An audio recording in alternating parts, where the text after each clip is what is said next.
မင်္ဂလာပါ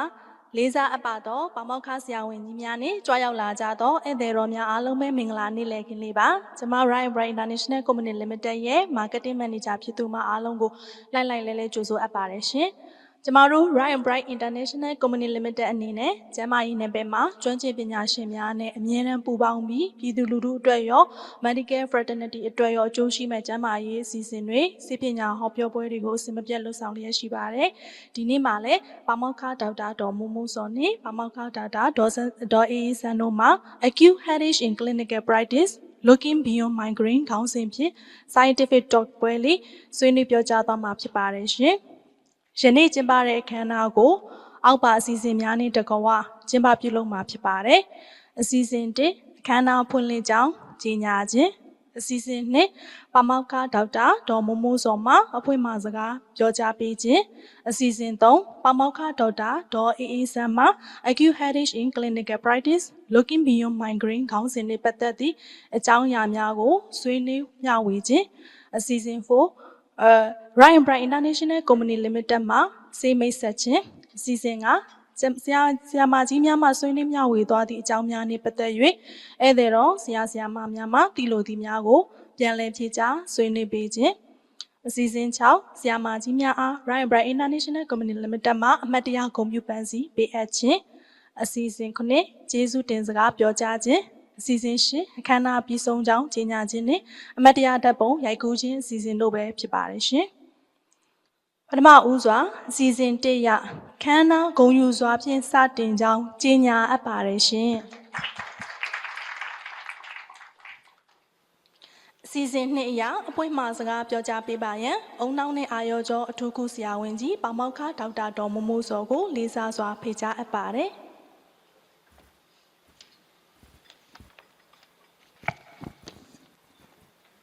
Good afternoon, all my teachers, senior and junior colleagues, and all participant doctors. Today is everybody know we talk about the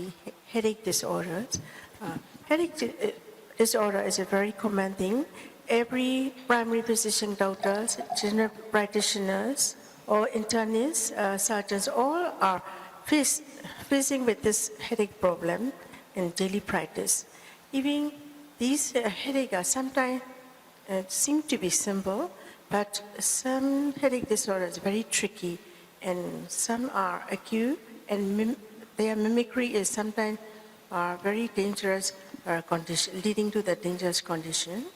And some chronic headache is very tedious and difficult to treat. We can find most of the patients are complaining. Not totally relief, just little bit reduced. So we are facing with this headache problem. Even one interesting thing, a very common type of the tension headache, we very interestingly, we don't know the pathophysiology of tension headache. We didn't know very exactly. So there's a lot of gap we need to explore about the headache disorders. Today, Professor Eason, head of the neurology department from University of Medicine 2, North Oklahoma General Hospital will present the headache disorder, acute headache in clinical practice, and looking beyond migraine. It is my pleasure to invite Professor Eason to present her topics. Please, Professor Eason.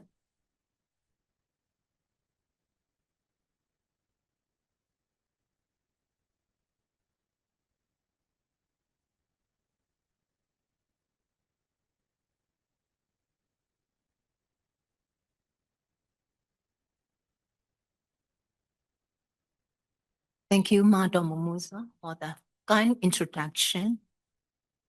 Along me bono in person or online or joining Siasia Mamia along to Mingla Shido Chingli to Basil, Uzapatama, no concept Nitapu Abai. Tamatini, Swinido Maro, acute headache in clinical practice space to buy.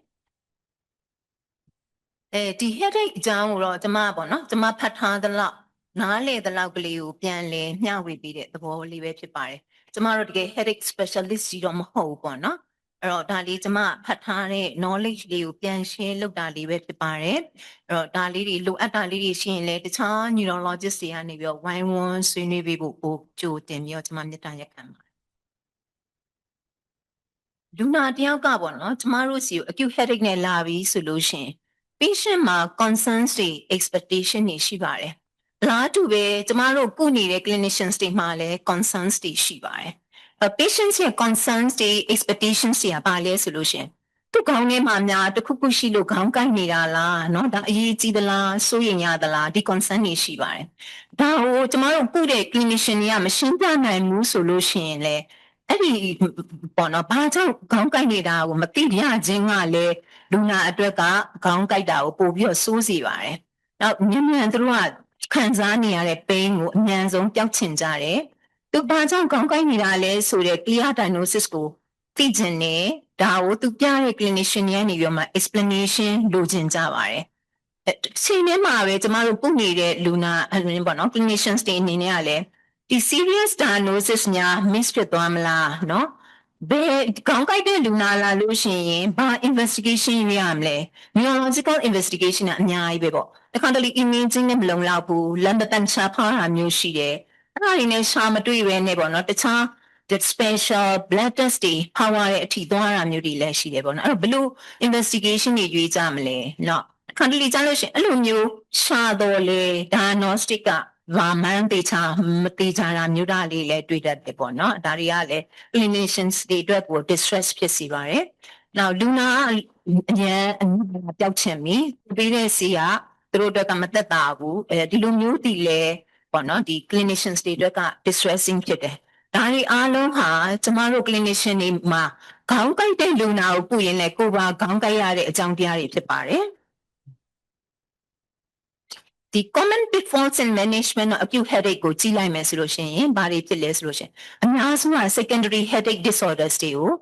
လွတ်သွားတာမျိုးပေါ့နော် fail identify လုပ်ဖို့ကိုလွတ်သွားတာမျိုးဖြစ်နိုင်တယ်တခါတလေကြားလို့ရှိရင်ခေါင်းကိုက်တယ်ဆိုပြီးတော့ခါကျ neuro imaging တွေရွေးပြီးတော့ရိုက်လိုက်တယ်ရိုက်လိုက်တဲ့ neuro imaging က appropriate မဖြစ်တဲ့ခါကျတော့တခါတလေကြားလို့ရှိရင်မပေါ်တာမျိုးလည်းဖြစ်နိုင်တယ် normal neuro imaging နဲ့ကျမတို့ကခေါင်းထဲမှာဘာမှမရှိပါဘူးလို့သူတို့ကိုပြောလို့မရပါဘူးတခါတလေကြားလို့ရှိရင် CT scan ရိုက်လိုက်တယ်ရိုက်ပြီးတဲ့ခါကျတော့ကောင်းနေဆိုတော့ခေါင်းထဲမှာဘာမှမရှိပါဘူးလို့ပြောလိုက်တော့လေတစ်ချိန်ချိန်ကြတော့မှပေါ်လာတာမျိုးဥပမာဆိုလို့ရှိရင်နေမှာရှိတယ်ပေါ့နော်ဒီ16 size CT လေးနဲ့ရိုက်လိုက်တယ်အဲ့တော့ဒီ brain stem မှာရှိတယ်ပေါ့နော်ဒီ small tumor လေးတွေကအဲ့တော့16 size CT ဆိုဘာမှမပေါ်ပါဘူးအဲ့မျိုးလွတ်သွားနိုင်တယ်နောက် contrast မထိုးသော CT scan များသည် venous synostomosis တွေလွတ်နိုင်ပါတယ်အဲ့တော့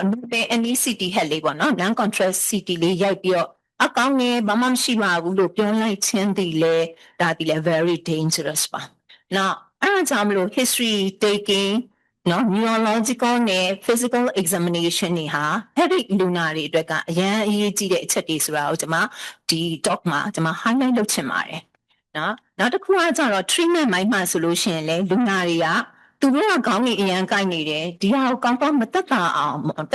ကျွန်တော်တို့မလုပ်ပေးနိုင်ဘူးเนาะဒါကြလို့ရှိရင်လူနာအရန်ကို complaint လုပ်လာခြင်းအပြင်ကျွန်တော်တို့ကဘာလုပ်လဲ clinicians တွေက opioids တွေပြီးဆိုလေပေါ့เนาะပေးလိုက်ကြတယ်အဲ့တော့ overuse of the opioids တွေဖြစ်လာကြတယ်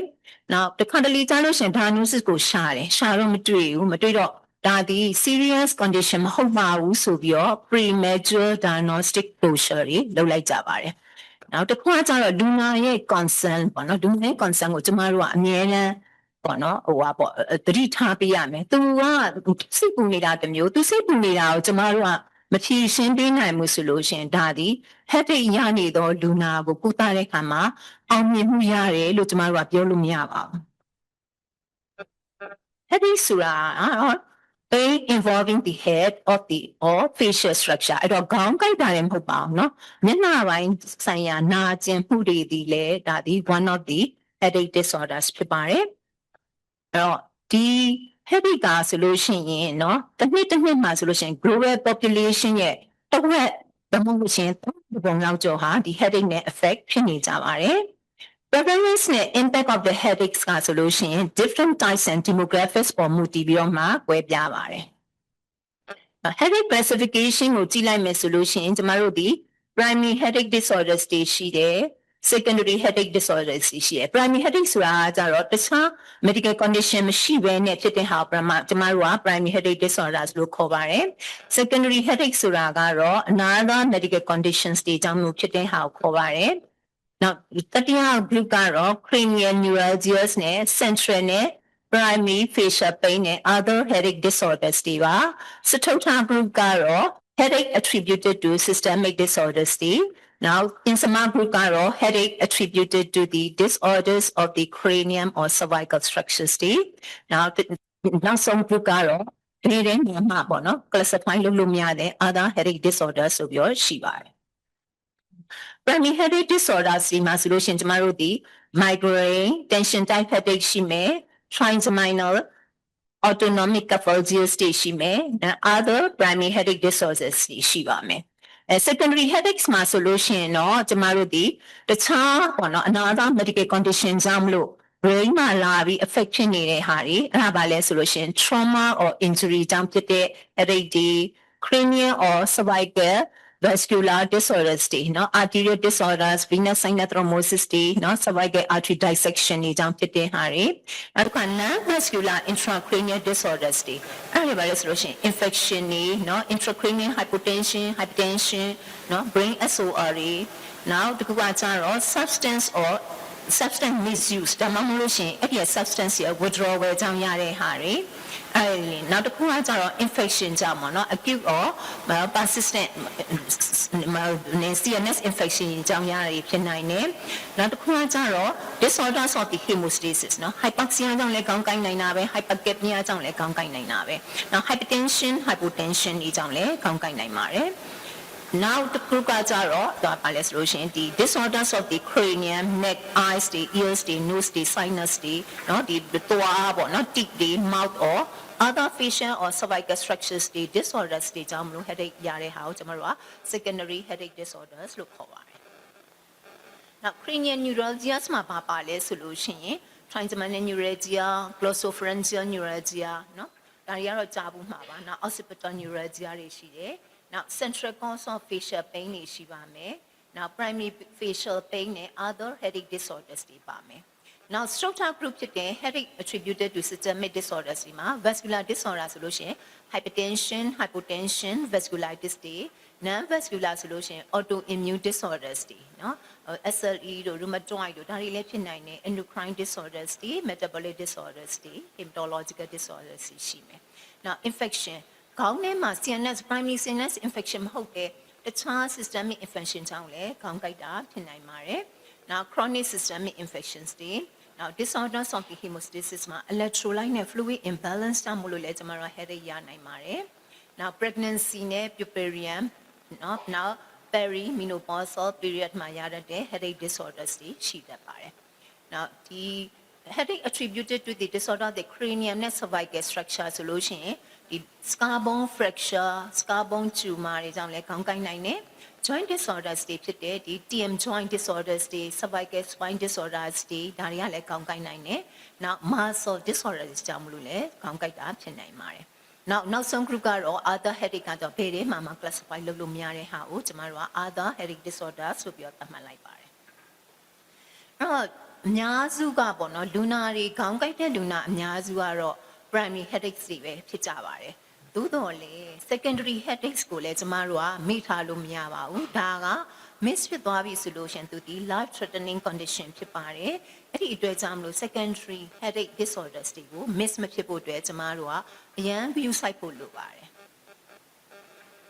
လူနာတယောက်ပေါ့နော် acute headache နဲ့လာပြီဆိုလို့ရှင်ကျမတို့ဘယ်လို clinically approach လုပ်ကြမလဲ။လူနာတယောက်ကလာပြီဆိုလို့ရှိရင်ကျမတို့ကအရင်ဆုံး history taking physical examination including the systemic and neurological examination တွေလုပ်ရမယ် fundoscopy လို့အဲ့လိုရှိရင်ကြည့်ရပါမယ်ပြီးတော့ reflex signs တွေကိုကျမတို့က exclude လုပ်ဖို့လိုပါတယ်နော်အဲ့တော့မှကျမတို့ဒီ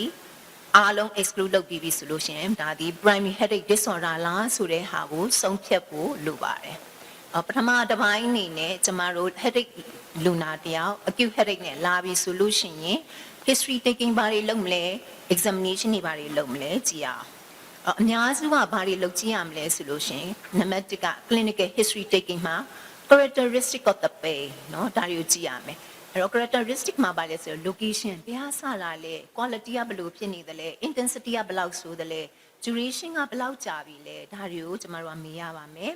နောက် headache ရဲ့ onset နဲ့ pattern ကိုကျမတို့ကမေးရပါမယ်ဘယ်လိုစတာလဲ sudden onset လား gradual onset လားသူရဲ့ pattern ကဘယ်လိုဖြစ်နေရလဲ continuous လား intermittent လားနောက် frequency เนาะနောက် evolution သူရဲ့ evolution ကဘယ်လိုရှိသလဲဒါတွေကိုကျမမေးရပါမယ်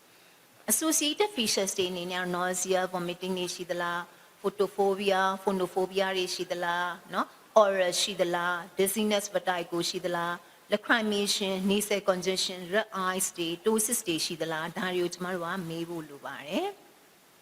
နောက်ပြီးအခါကျတော့ triggers ဘယ်လို factors တွေကဒီ headache ကို triggers ဖြစ်သေးသလဲ relieving factors တွေကဘာတွေလဲဒါတွေကိုမေးရပါမယ်နောက် impact ဒီ pain ကြောင့်မလို့သူ့ရဲ့ daily activity မှာသူဘယ်လောက်ထိ impact ဖြစ်နေလဲသူရဲ့ daily activity ကိုသူထိခိုက်နေပြီလားเนาะနေ့စဉ်လုပ်နေတဲ့အလုပ်တွေမလုပ်နိုင်တော့ဘူးလားကြောင်တက်တာမတက်နိုင်တော့ဘူးလားเนาะရုံးနေခဏခဏပြတ်နေပြီလားဒါတွေကိုကျမတို့ကမေးဖို့လိုပါတယ်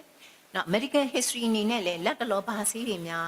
အတစ်တောက်လိုက်သေးလဲဆွဲတောက်နေတဲ့ဆေးတွေရှိသလားဒါတွေကိုလည်းကျမတို့ကမေးရတခါတလေကြားလို့ရှိရင်ဘာမှမဟုတ်တယ်ပေါ့နော်ဒီ cardiac angina အတွက်တောက်နေတဲ့ vasodilator လေး only ကခေါင်းကိုက်နေတာဒါကိုကျမတို့က migraine ဆိုပြီးရှောက်ပူနေဆေးတွေထပ်ထည့်ဆိုတဲ့အခါတော့ဆေးတွေ treatment of the treatment နော် treatment of the treatment ဖြစ်နေဟာလားပေးလိုက်တဲ့ဆေးကြောင့်ရအနေတော့ခေါင်းကိုက်တာကိုကျမတို့ထပ်ပြီး treat လုပ်လိုက်တယ်ပို့ပြီးခေါင်းတွေကပိုကိုက်ပြီးမူသွားပြီးလဲသွားဆီယမဆေးတောင်းလိုက်တော့မှပဲအဲ့ရလဲသွားတော့ငကွမ်းမှာခေါင်းကိုက်တာရှောက်သွားနိုင်နေရပေါ့နော်အဲ့လိုမျိုးဖြစ်သွားပါတော့နော်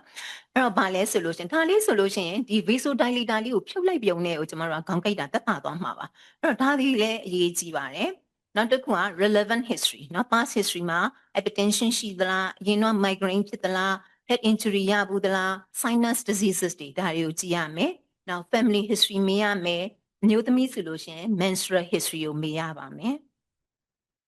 တော့ကျမတို့ဒီ site of the headache ကိုမေးခြင်းအပြင် types of the headache ကိုကျမတို့မှန်းလို့ရပါတယ်အဲ့တော့ tension headache ဆိုလို့ရှိရင်တော့ဘယ်လိုလာမလဲဆိုလို့ရှိရင် around the back of the head เนาะခေါင်းရဲ့အနောက်ပိုင်းเนาะနောက်နှထင်တွေ temples တွေ forehead တွေနှစ်ဖူးတွေဖြစ်မယ် almost as a thought type that is squeezing the head เนาะခေါင်းကိုတစ်ခုခုနဲ့ညှစ်ထားသလိုပဲတရေပင်နဲ့ပတ်ထားသလိုပဲ rubber band နဲ့စီးထားသလိုပဲဆိုလို့ရှင်ဒါဒီ tension eye headache ဖြစ်ဖို့များသွားပါပြီmigraine ဆိုလို့ရှင်တော့ one side of the head เนาะခေါင်းတစ်ချမ်းပဲအများစုကြိုက်တယ်တချို့ကျတော့လေ unilateral ပဲဒီညာဘက်ဆိုညာဘက်ပဲကြိုက်တယ်တချို့ကျလည်းကြိုက်တာတော့တစ်ချမ်းပဲသို့တော်လည်းဘယ်တစ်ချမ်းကြိုက်လိုက်ညာတစ်ချမ်းကြိုက်လိုက်လှည့်ပြီးကြိုက်တယ်လို့ပြောကြတယ်ဒါ migraine နောက်တစ်ခုက cluster headache ကတော့အများစုကတော့မျက်လုံးတစ်ဝိုက်မှာပဲเนาะမျက်လုံးတစ်ဝိုက်ဖြစ်မယ် behind the around one eye ပေါ့နော်တစ်ဖက်ပဲမျက်လုံးတစ်ဖက်ရဲ့အနောက်မှာပဲဖြစ်နေရှိတယ်တဲ့နောက် post traumatic headache ကကြတော့အများစုဒီနှထင်တွေဖြစ်တတ်တယ် forehead တွေဖြစ်တတ်တယ် leg တွေမှာဖြစ်တတ်တယ်နောက် medication overuse headache ကကြတော့သူက location can vary from person to person တယောက်နဲ့တယောက်တော့သိမတူဘူးတဲ့ဒီ medication overuse ဖြစ်နေတဲ့လူတွေနောက် sinus headache တွေကကြတော့အများစု sinusitis တွေပေါ့နော်အဲ့ဒါတွေကလည်းခေါင်းကိုက်တယ် inside the forehead cheeks bones တွေဒီ sinus cavity တွေရှိတဲ့နေရာလေးတွေကိုသူက localize လုပ်ပြီးတော့ကိုက်တတ်ပါတယ်အဲ့တော့ဒီ site of the headache area ကိုမေးခြင်းအပြင်ကျမတို့ဒီ diagnosis ကရဖို့ chance ကတော်တော်များသွားပါပြီနော်နောက် examination လုပ်တဲ့အခါမှာလည်းကျမတို့ဒီ vital signs တွေကိုကြည့်ရမယ် blood pressure pulse rate respiration เนาะဒါတွေကြည့်ခြင်းအပြင် increase IPCP ရှိနေပြီလားဆိုတာကျမတို့မှန်းလို့ရတယ် temperature fever ရှိတယ်ဆိုရင်ဒါဒီ infection ရှိနေသလားဆိုတာကျမတို့မှန်းလို့ရတယ်headache luna ကိုကျမတို့က focus neurological examination လုပ်မယ်ဆိုလို့ရှိရင်เนาะ mental status တွေကြည့်ရမယ်နောက် GCS meningism ရှိသလား cranial nerve တွေရော normal ပဲလားနောက် fundoscopy ကြည့်ရမယ်နောက် gait တွေ motor examination any weakness in the body ကျမတို့ကြည့်ရမယ် sensory examination တွေ coordination တွေ cerebellar examination တွေဒါတွေကိုကျမတို့ကကြည့်ဖို့လိုပါတယ်အဲ့တော့ကျမတို့ history examination ပြီးပြီဆိုလို့ရှိရင် secondary headache ကိုကျမတို့က exclude လုပ်ဖို့အတွက် reflex signs တွေကိုကြည့်ရပါမယ်အဲ့တော့ reflex signs ကိုပေါ့နော်အတူကောင်းနေကျမတို့ snoop stand နဲ့ကျမတို့ကမှတ်လို့ရပါတယ် reflex signs ကအဲ့တော့ S ကဘာကို stand လုပ်လဲဆိုလို့ချင်း systemic symptoms တွေရှိသလား fever တွေ weight loss night sweat เนาะ cancer ရင်တော့ရှိဘူးသလား retroviral infection ရှိသလား any immunosuppressive ပေါ့နော် therapy တွေယူနေသလား now neurological symptoms နေ signs တွေအနေနဲ့ focal neurological deficit တွေ seizure ရှိသလားလိုအပ်လို့ရှိရင် papilledema ရှိလား fundoscope ကြည့်ရမယ် now ဟိုကကြတော့ onset က sudden thunderclap headache ဖြစ်တယ်ဆိုလို့ရှိရင်တော့ကျမတို့ဒီ SAH တို့နောက်က reversible cerebral vasoconstriction syndrome ဒါတွေလည်းကျမတို့ကစဉ်းစားလို့ရပါတယ် now ဟိုကကြတော့ older age at the onset of the 50 year အသက်50ကျော်မှအခုမှခေါင်းစားကြိုက်တယ်ဆိုလို့ရှိရင်เนาะကြီးမဝက်သက်ပေါက်တယ်ပေါ့အခုတော့ဒါကြီးမခေါင်းကြိုက်တယ်ပေါ့ဒါဆိုလဲဂရုစိုက်ရတယ်ပေါ့เนาะကြီးမဝက်သက်ပေါက်ရင်တတိထားဆိုတယ်လို့ပဲကြီးမခေါင်းကြိုက်တယ်ဆိုရင်လည်းတတိထားမယ်เนาะ new onset headache in person solution เนาะ giant cell arthritis တွေ intracranial neoplasm တွေနောက် chronic septal hematoma တွေဒါတွေကိုကျမတို့ကစဉ်းစားရပါမယ်နောက်ဒီ headache ရဲ့ pattern change ပေါ့ရင်းတော့ခေါင်းကြိုက်တယ်နည်းနည်းပဲကြိုက်တယ်အခုတော့ pattern change ဖြစ်သွားသလားမေးရမယ် new progressive or different headache change in frequency severity or clinical feature solution ကျမတို့ဒီ intracranial SOL တွေ chronic septal hematoma တွေဒါတွေကိုကျမတို့ကထည့်စဉ်းစားရပါမယ်နောက် P10 လုံးပေါ့နော် P10 လုံးက P1 ကဘာလဲဆိုလို့ရှိရင် positional headache เนาะလှဲလိုက်ရင်ပိုကိုက်ရင်တော့ဒါဒီနော် idiopathic intracranial hypertension ဖြစ်နိုင်တယ်နောက်ထိုင်လိုက်လို့ရှင်ပိုကိုက်တယ်ဆိုလို့ရှင်ဒါဒီ CSF leakage ကြောင့်လို့ဖြစ်နိုင်တယ်နောက် P2 ကကြတော့ဒီဘာသာဘာတို့ exertion တို့ cough တို့เนาะ sexual activity မှာပိုပြီးကြိုက်တယ်ဆိုလို့ရှင်เนาะဒါဒီ subarachnoid hemorrhage တွေ carinal malformation တွေဒါတွေကိုစဉ်းစားမယ် fundoscope ကြည့်လိုက်လို့ papilledema ရှိတယ်ဆိုလို့ရှင်เนาะဒါဒီ increased ICP ရှိနေတယ်ဆိုတဲ့ဟာကိုသတိထားရမယ် P4 ကကြတော့ဗာလေ pregnancy or puerperian ဒီမှာခေါင်းကြိုက်တယ်ဆိုရင်လေဒီ pregnancy related ဖြစ်တဲ့ preeclampsia eclampsia တွေဖြစ်နေသလား pituitary apoplexy ဖြစ်သလား cerebral venous sinus thrombosis ဖြစ်နေသလားဆိုတဲ့ဟာကိုခေါင်းထဲမှာစဉ်းစားရမယ်နောက် P5 ကကြတော့ painful eye with the autonomic features ပေါ့နော်အဲ့တော့ pain ရှိတယ်ဆိုလို့ရှိရင် acute ankle closure glaucoma တွေဖြစ်သလား orbital cellulitis တွေ carotid dissection တွေ cluster headache တွေကိုစဉ်းစားရမယ်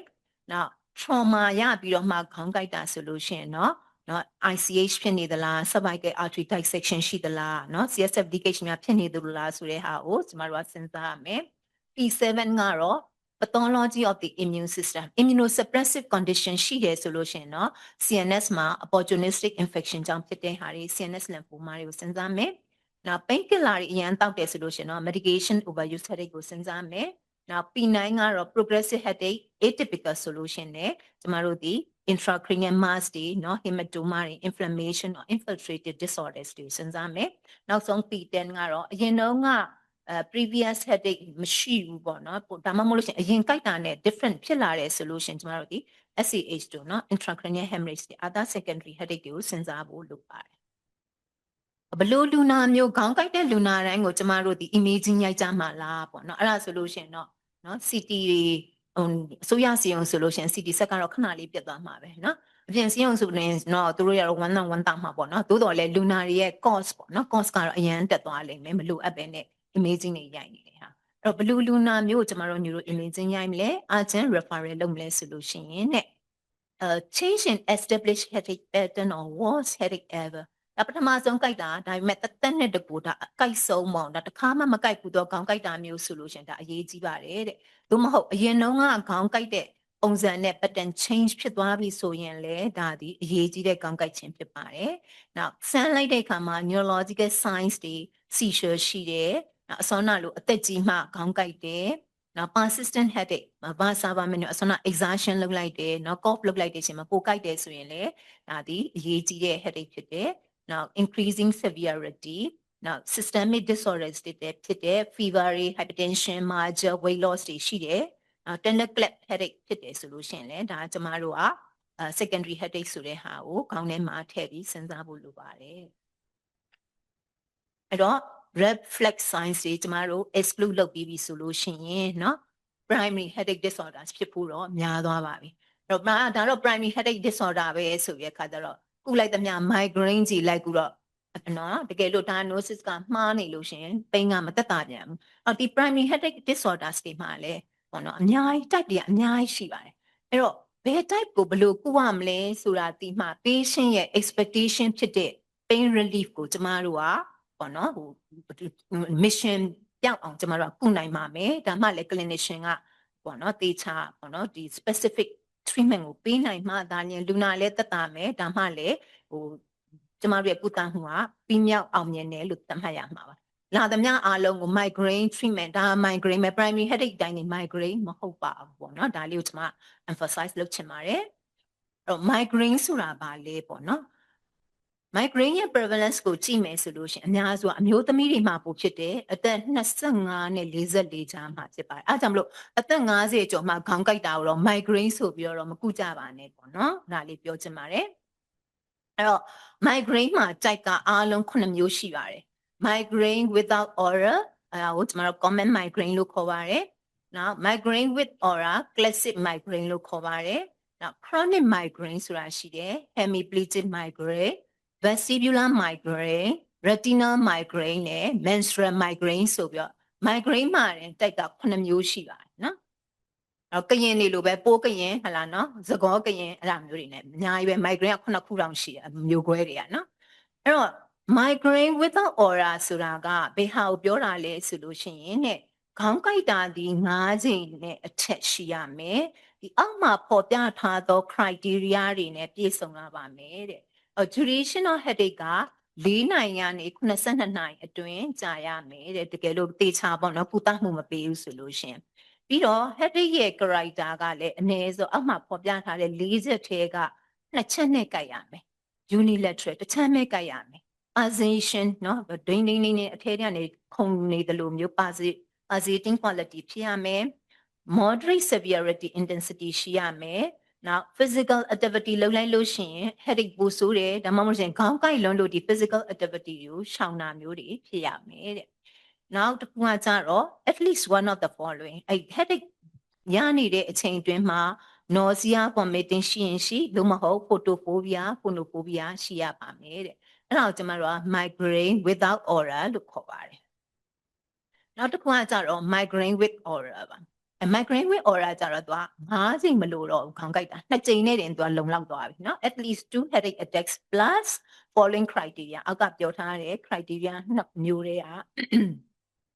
ကြည့်ရပါတော့ဒီ6မျိုးတွေက visual sensory speech motor brainstem retinal aura တွေတဲကတစ်ခုပေါ့အနည်းဆုံးရှိရမယ်နောက်ဒီကပြောထားတဲ့ဒီဘက် box ကပြောထားတယ်ပေါ့เนาะaura symptoms ကဆိုလို့ရှိရင် over 5 minutes မှာ spread ဖြစ်သွားမယ် 2 or more aura symptoms တွေကတောက်လျှောက်လာတာတော့၎င်းဒီ aura symptoms တခုဟာဆိုလို့ရှိရင်9မိနစ်ကနေပြီးမှမိနစ်60အတွင်းကြာရမယ်အဲ့ aura symptoms က unilateral ဖြစ်ရမယ်အဲ့ aura symptoms က positive ဆိုပါလို့ဆိုတော့ visual aura ထားပါတော့ visual aura မှာတော့2မျိုးရှိတယ် negative ဆိုတာလုံးဝမှောင်ကျသွားတာမျိုးပေါ့เนาะဒါမှဝါသွားတာမျိုးpositive visual aura ဆိုတာကျတော့မျက်လုံးထဲမှာလင်းလင်းလက်လက်မြင်တာတချို့ကျတော့မီးပန်းတွေလွှတ်နေတယ်လို့မျိုးမြင်တာလျှက်စီးလက်တယ်လို့မြင်တာမျိုးအဲ့ဒါက positive symptom အဲ့ဒါ positive symptom ဖြစ်မယ်ဒီ aura ပြီးလို့ရှင်နောက်ကနေပြီးတော့မှခေါင်းကိုက်တာလိုက်ရမယ်အဲ့တော့အဲ့ဒီရဲ့ criteria ပေါ့နော်5ခုတည်းကတော့အနည်းဆုံး3ခုနဲ့ကိုက်ညီရမယ်အဲ့ဒါကိုကျွန်တော်တို့က migraine with aura လို့ခေါ်ပါတယ်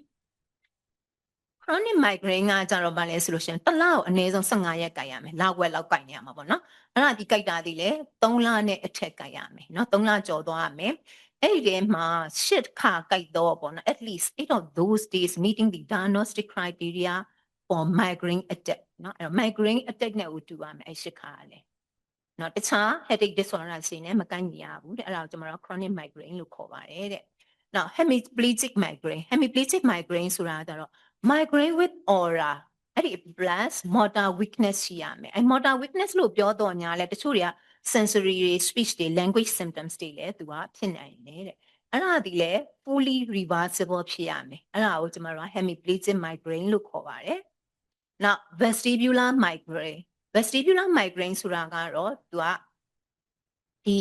ရှေ့မှာပြောခဲ့တဲ့ migraine လို့ပုံစံမျိုးပေါ့နော် C နဲ့ D ဆိုတဲ့ရှေ့မှာပုံစံမျိုးဟာအနည်းဆုံး5 episodes နော်9ခါနဲ့အထက်ကြရမယ်အဲ့တော့ vestibular symptoms ဆိုတာဘာလဲဆိုလို့ရှင်တို့ dizziness တို့ vertigo တို့ diplopia တို့ပေါ့နော်အဲ့ဒါတွေက severe intensity ရှိရမယ်သူက 5 minutes ကနေပြီးမှ72 hours ရှိရမယ်တဲ့နော်အဲ့ဒီရဲ့ဒီဟနင်းကလည်းဒီအပီဆုံးတွေဟာဆိုလို့ရှိရင်လည်းunilateral location ရှိရမယ်ဆိုတာအစောနာရှိရပြောတဲ့ migraine ရဲ့ typical features ပေါ့အဲ့ဒါတွေနဲ့ကိုက်ညီရမယ်တဲ့နော်အဲ့တော့ဒါကကြတော့ vestibular migraine ပေါ့နော်နောက် retinal migraine ဆိုတာရှေ့မှာပြောခဲ့တဲ့ migraine with aura ရဲ့ features တွေ plus ပေါ့နော်ဒါပါရမလဲဆိုလို့ရှိရင်သူက fully reversible ဖြစ်တဲ့ monocular positive or negative visual phenomena နော် skin dilation တို့ scotoma တို့နော် blindness တို့ဒါတွေလည်းရှိရမယ်အဲ့ဒါဒီ confirm during attack နော်အဲ့ဒါကလူလည်းမဟုတ်ဆန်းတဲ့ clinician ကဆန်းလိုက်လို့တွေ့ရင်တော့၎င်းဒါမှမဟုတ်အဲ့ attack ကပျောက်သွားပြီလူနာကသူတေချာပုံလေးဆွဲပြီးဘလို့ပေါ့နော် visual fields ကဘလို့လေးပျောက်သွားတာလဲဆိုတာသူပြောပြနိုင်ရင်တော့၎င်းအဲ့ဒါဆိုလို့ရှိရင်ကျမတို့က retinal migraine လို့ခေါ်ပါတယ်ဟုတ်ဒီ migraine လို့ပေါ့နော်မှန်းလို့ကြည့်နိုင်တဲ့အချက်တွေကတော့သူက pounds နမိုးနဲ့ကျမတို့ကသတ်မှတ်ပါတယ် Percentile quality ဖြစ်ရမယ် 1 day duration ဆိုတာ4နာရီကနေမှ82နာရီကြာမယ်နောက် unilateral headache nausea vomiting ရဲ့ disabling intensities of the headache ဖြစ်ရမယ်နော်ဒီ migraine မှာဆိုလို့ရှိရင်ကျမတို့က stage 4ပေါ့နော်4ခုရှိတယ်4 stages ရှိတယ်ပထမဆုံးက prodromal stage ကကြတော့သူ hours to days ကြာတတ်တယ်လူကမအင်မသာလေးဖြစ်တယ်နော်အလိုလိုနေစိတ်ကအလိုမကျဖြစ်နေတယ်နောက်ခေါင်းမကိုက်ခင်9မိနစ်နဲ့တနာရီအတွင်းမှဆိုလို့ရှင်သူကပါလဲဆိုတော့ aura လေးရ aura ဆိုရှေ့မှာပြောခဲ့တဲ့အတိုင်းပဲပေါ့နော် symptoms တွေပြီးလို့ရှိရင်အဲ့ aura ပြီးလို့ရှိရင် headache ရလာတယ်အဲ့ headache ကတော့4နာရီနဲ့82နာရီအတွင်းကြာတယ်ခေါင်းကိုက်ပျောက်သွားပြီဆိုလို့ရှင်အဲ့လူနာတွေမှာ postdrome ဆိုတဲ့ stage လေးရှိတတ်ပါတယ်အဲ့ဒါကတော့ပေါ့နော်အများစုက1ရက်ကနေ2ရက်ကြာတတ်ပါတယ်တဲ့လူကမအင်မသာဖြစ်နေတယ်နော်လူကနှုံးမိကြံခဲ့တယ်ဒါမျိုးလေးတွေဖြစ်နိုင်တယ်migraine ရဲ့ pathophysiology ကိုကြည့်လိုက်မယ်ဆိုလို့ရှင်သူမှာ trigger factor ဆိုတာရှိတယ်အဲ့တော့ activation of the trigeminal vascular system အဲ့လို trigeminal activation ရတဲ့အတွက်ကြောင့်မလို့သူက neuropeptides တွေနဲ့ neurogenic inflammation တွေရတယ်အဲ့တော့ pain pathway ကိုသူက activate လုပ်တယ်အဲ့တော့ central sensitization ဆိုတာသူကရှိလာတယ်အဲ့ဒါအတွက်ကြောင့်မလို့ကျမတို့က treatment ကလည်းဒီပေါ်မှာမူတည်သွားမယ်နော်အဲ့တော့ဒီ pathophysiology မှာ key mediators တွေနဲ့ဘာတွေထွက်လဲဆိုလို့ရှိရင်သူက calcitonin gene related peptide CGRP တွေထွက်တယ် substance P တွေ neurokinin A တွေ vasoactive intestinal peptide တွေ nitric oxide တွေ prostaglandins တွေထွက်လာတဲ့အတွက်ကြောင့်မလို့သူကဒီ meningeal နဲ့ cerebral blood vessel တွေမှာ vasodilatation တွေရတယ် plasma protein extravasation တွေရတယ် muscle degranulation တွေနဲ့ immune cell activation တွေရတယ်အဲ့အတွက်ကြောင့်မလို့သူက sensitization နဲ့ဒီ trigeminal nerve ကနေပြီးတော့မှ thalamic ကနေပြီးတော့မှဒီ cortical spreading ညပြီးရဲ့အခါကျတော့မှ pain pathway ကိုသူက activate လုပ်တယ်အဲ့တော့ကြောင့်မလို့ကျမတို့ရဲ့ therapeutic targets ကလည်းဘယ်ပေါ်မှာမူတည်မလဲဆိုလို့ရှင်ဒီပေါ့နော် activate လုပ်တဲ့ပေါ့နော်ဟို activation factors တွေကိုကျမတို့က prevent လုပ်မယ် lifestyle modification တွေနော် trigger avoidance တွေကျမတို့ကလုပ်ရမယ်နောက် neuropeptide activities တွေကို block လုပ်ဖို့အတွက် anti-CGRP เนาะအဲ့တော့ GPANs တွေခုနောက်ပိုင်းပေါ်လာတဲ့ဆေးတွေဆိုတာပေါ်လာတယ်။နောက် neurogenic inflammation ကိုကြားဖို့အတွက်ကျမတို့က triptans တွေသုံးတယ်။ central sensitization အတွက်ကြတော့ကျမတို့က preventive drugs အနေနဲ့သုံးတဲ့ဟာတွေရှိမယ်နော်။အဲ့တော့ management of acute migraine မှာဆိုလို့ရှိရင်ကျမတို့ဘာတွေလုပ်မလဲဆိုလို့ရှိရင်ပထမဆုံး attack ကို assess လုပ်ရမယ်။ပြီးရခါကျတော့ဘယ် treatment ပေးမလဲဆိုတဲ့ဟာကို right choice ယူရမယ်ဆေးတွေပေးရမယ်။ Now consider the special situation တွေကိုကျွန်တော်တို့ consideration လုပ်ရမယ်။အဲ့တော့ attack ကိုဘယ်လို assess လုပ်မလဲဆိုလို့ရှိရင် attack ရဲ့ severity က mild လား moderate လား severe လားကျွန်တော်တို့ပြန်ခွဲမယ်။ဒီ duration ကိုကျွန်တော်တို့ကြည့်မယ် associated symptoms တွေကိုမေးမယ်patient ရဲ့ factors เนาะ patient ရဲ့ age တွေ comorbidities တွေ pregnancy တွေ cardiovascular risk တွေရှိသလားနောက် previous response အရင်တော့ဘယ်ဆေးတောင်းရင်သက်သာသွားတယ်လဲဒါတွေကိုမေးမယ်နောက် any contraindication for acute migraine treatment ကိုကျွန်တော်တို့ကမေးရမယ် triptans တွေ argos တွေเนาะအဲ့ဒါတွေကိုတချို့ CVD risk များတဲ့လူတွေကသုံးလို့မရတာတွေရှိတယ်ပေါ့เนาะအဲ့ဒါတွေကိုကျွန်တော်တို့မေးမယ် general measures အနေနဲ့ဆိုလို့ရှိရင်တော့သူ rest in a quiet room เนาะငြိမ်သက်မယ်အမှောင်အလင်းရောင်သိမ့်မရတော့အခန်းလေးမှာထားမယ် adequate hydration ပေးမယ် relaxation techniques တွေပေးမယ်နောက် trigger factors တွေကိုကျမတို့က avoid လုပ်ခိုင်းရမယ် treatment choice မှာလည်းဘယ်လိုလုပ်မလဲဆိုလို့ရှိရင်တဲ့ treatment က as early as possible preferably within 1 hour of the onset ခေါင်းကိုက်ပြီဆိုတာနဲ့တနားရီအတွင်းကျမတို့က treatment ပေးနိုင်မှုကအရင်အရေးကြီးပါတယ်တဲ့အဲ့တော့ my ပေါ့နော်သူရဲ့ severity တိတ်မဆိုး my ဆိုတာဘာနဲ့သတ်မှတ်လဲဆိုလို့ရှိရင်တဲ့ does not interfere with the normal activities သူရဲ့ daily activities တွေကို interfere မဖြစ်သေးဘူးဆိုကျမတို့ကအဲ့ဒါကို my tag လို့ပဲသတ်မှတ်တယ်အဲ့ဒါအတွက်ကိုကျမတို့သုံးမဲ့ဆရာ first choice ကတော့ simple analgesic တွေပဲ NSAID တွေပဲဘာတွေသုံးလို့ရလဲဆိုလို့ရှိရင်ကျမတို့ acetaminophen ibuprofen